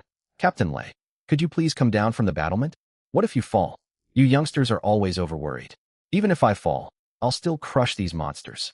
The brute did not turn his head, continuing to chew his meat without a care. Jiang Sun glanced at the boxing armor. A marking was etched onto it, indicating it was equipment forged by Iron Anvil Heavy Industries. Judging by its luster, it was at minimum silver grade. No wonder. Silver grade boxing armor meant this man was at least a Tier 2 warrior. Old Sun leaned in and quietly explained to Jiang Sun. "That man is Lei Meng, captain of the 2nd Assault Squad of the Bloodthorn Regiment. He's a Tier 2 fist warrior. They've been stationed here to hold the line, ready to intervene if high-rank monsters emerge. He won't lift a finger against lower-tier creatures unless the wall is breached." Jiang Sun understood at once. The Bloodthorn Regiment, one of the most powerful combat regiments in Greenwood City. Before long, the sound of hurried footsteps and commotion echoed from further along the wall. A young girl with a ponytail ran over and reported to a squad leader. "Lin Xiaoya, apprentice spirit shepherd of the Clear Du Regiment. Sorry I'm late." Jiang Sun recognized her. It was his classmate Lin Xiaoya. Come to think of it, hadn't she yet reached Tier 1? What purpose could she serve in a place like this? Was she here simply to gain experience and pad her record? It seemed Lin Xiaoya came from a well-connected family. The group chatted casually as daylight slowly faded. Torches along the city wall were lit one after another, their flames flickering in the night wind. Mages periodically launched illumination flares out over the wilderness. The glowing projectiles streaked forward like shooting stars. They lit up the distant plains as bright as day, only to fade away moments later. Clearly, they were tracking the position of the beast tide. Jiang Sun was on the verge of dozing off when a deep, ancient horn blast cut through the air. The bleak, resonant signal sent the entire southern wall garrison into motion. Everyone rose to their feet. Various glows flickered as buffs were cast upon their allies. Old Sun jolted upright and shouted, "They're here. Spirit shepherds, deploy your blessings." A middle-aged woman known as Sister Lee stood up and clapped her hands. "Those of you defending the wall for the first time, stay calm. Trust in my healing. Focus on dealing damage." Sister Lee was the spirit shepherd assigned to Jiang Sun's squad. He had learned her name during the introductions. She pressed her palms together, soft white light glowing between them, then slammed her hands onto the ground. A pale white halo spread outward from beneath her feet, washing over the other 9 members of the squad. Warmth washed over Jiang Sun, and a buff icon popped up on his status panel. Blessing of Fortitude, Constitution +8, lasts 30 minutes. One of the 2 archers tapped the small drum hanging from his waist, producing a low rumble. War Drum, Inspiration. All attack power increased by 5%, lasts 15 minutes. Old Sun pulled a crumpled yellow talisman from his robes and slapped it onto his blade. The paper ignited on its own, turning to ash that settled over the sword's surface, coating the edge in a faint crimson radiance. Sharpness Talisman. Weapon attack power increased by 10%, lasts 20 minutes. Everyone had come well prepared, Jiang Sun thought. He had rushed here without any enhancements at all. Old Sun glanced at him. "You didn't bring any talismans? Want one? It'll cost you 1 gold coin." Jiang Sun winced at the price. That was exorbitant. 1 gold coin for 20 minutes of enhancement. Only someone reckless with wealth would use that. Could he even earn back the cost in such a short window? Jiang Sun shook his head. "No thanks. I don't need it." His damage relied entirely on his summoned beasts. He only needed to stay safely out of harm's way, much like an observer. Buff talismans would do him little good. The 3rd squad of the southern wall finished applying all enhancements. Night fell completely. Torches lining the wall formed a winding river of fire stretching the full 5-kilometer length of the southern ramparts. Out on the plains, moonlight cast a pale gray hue across the barren land. Illumination flares continued to arc into the distance, searching for the vanguard of the beast tide. Someone shouted, "They're coming." Every head turned toward the horizon. From the shadows of the rolling hills, a grayish, brown tide surged forward. Endless ranks stretched as far as the eye could see. Each creature stood as tall as a grown man. Their gray, brown fur dull under the moonlight, sharp fangs bared, their eyes burning with ravenous hunger for flesh. They charged past the hills, crossed the rocky flats, and trampled over the trap zones, advancing like an unrelenting wave toward the city wall, filling the entire field of view. Jiang Sun stared in shock. They called this a minor beast tide? Who came up with that classification? How could there be so many monsters in a minor tide? Guanlan, are you certain you aren't pulling my leg?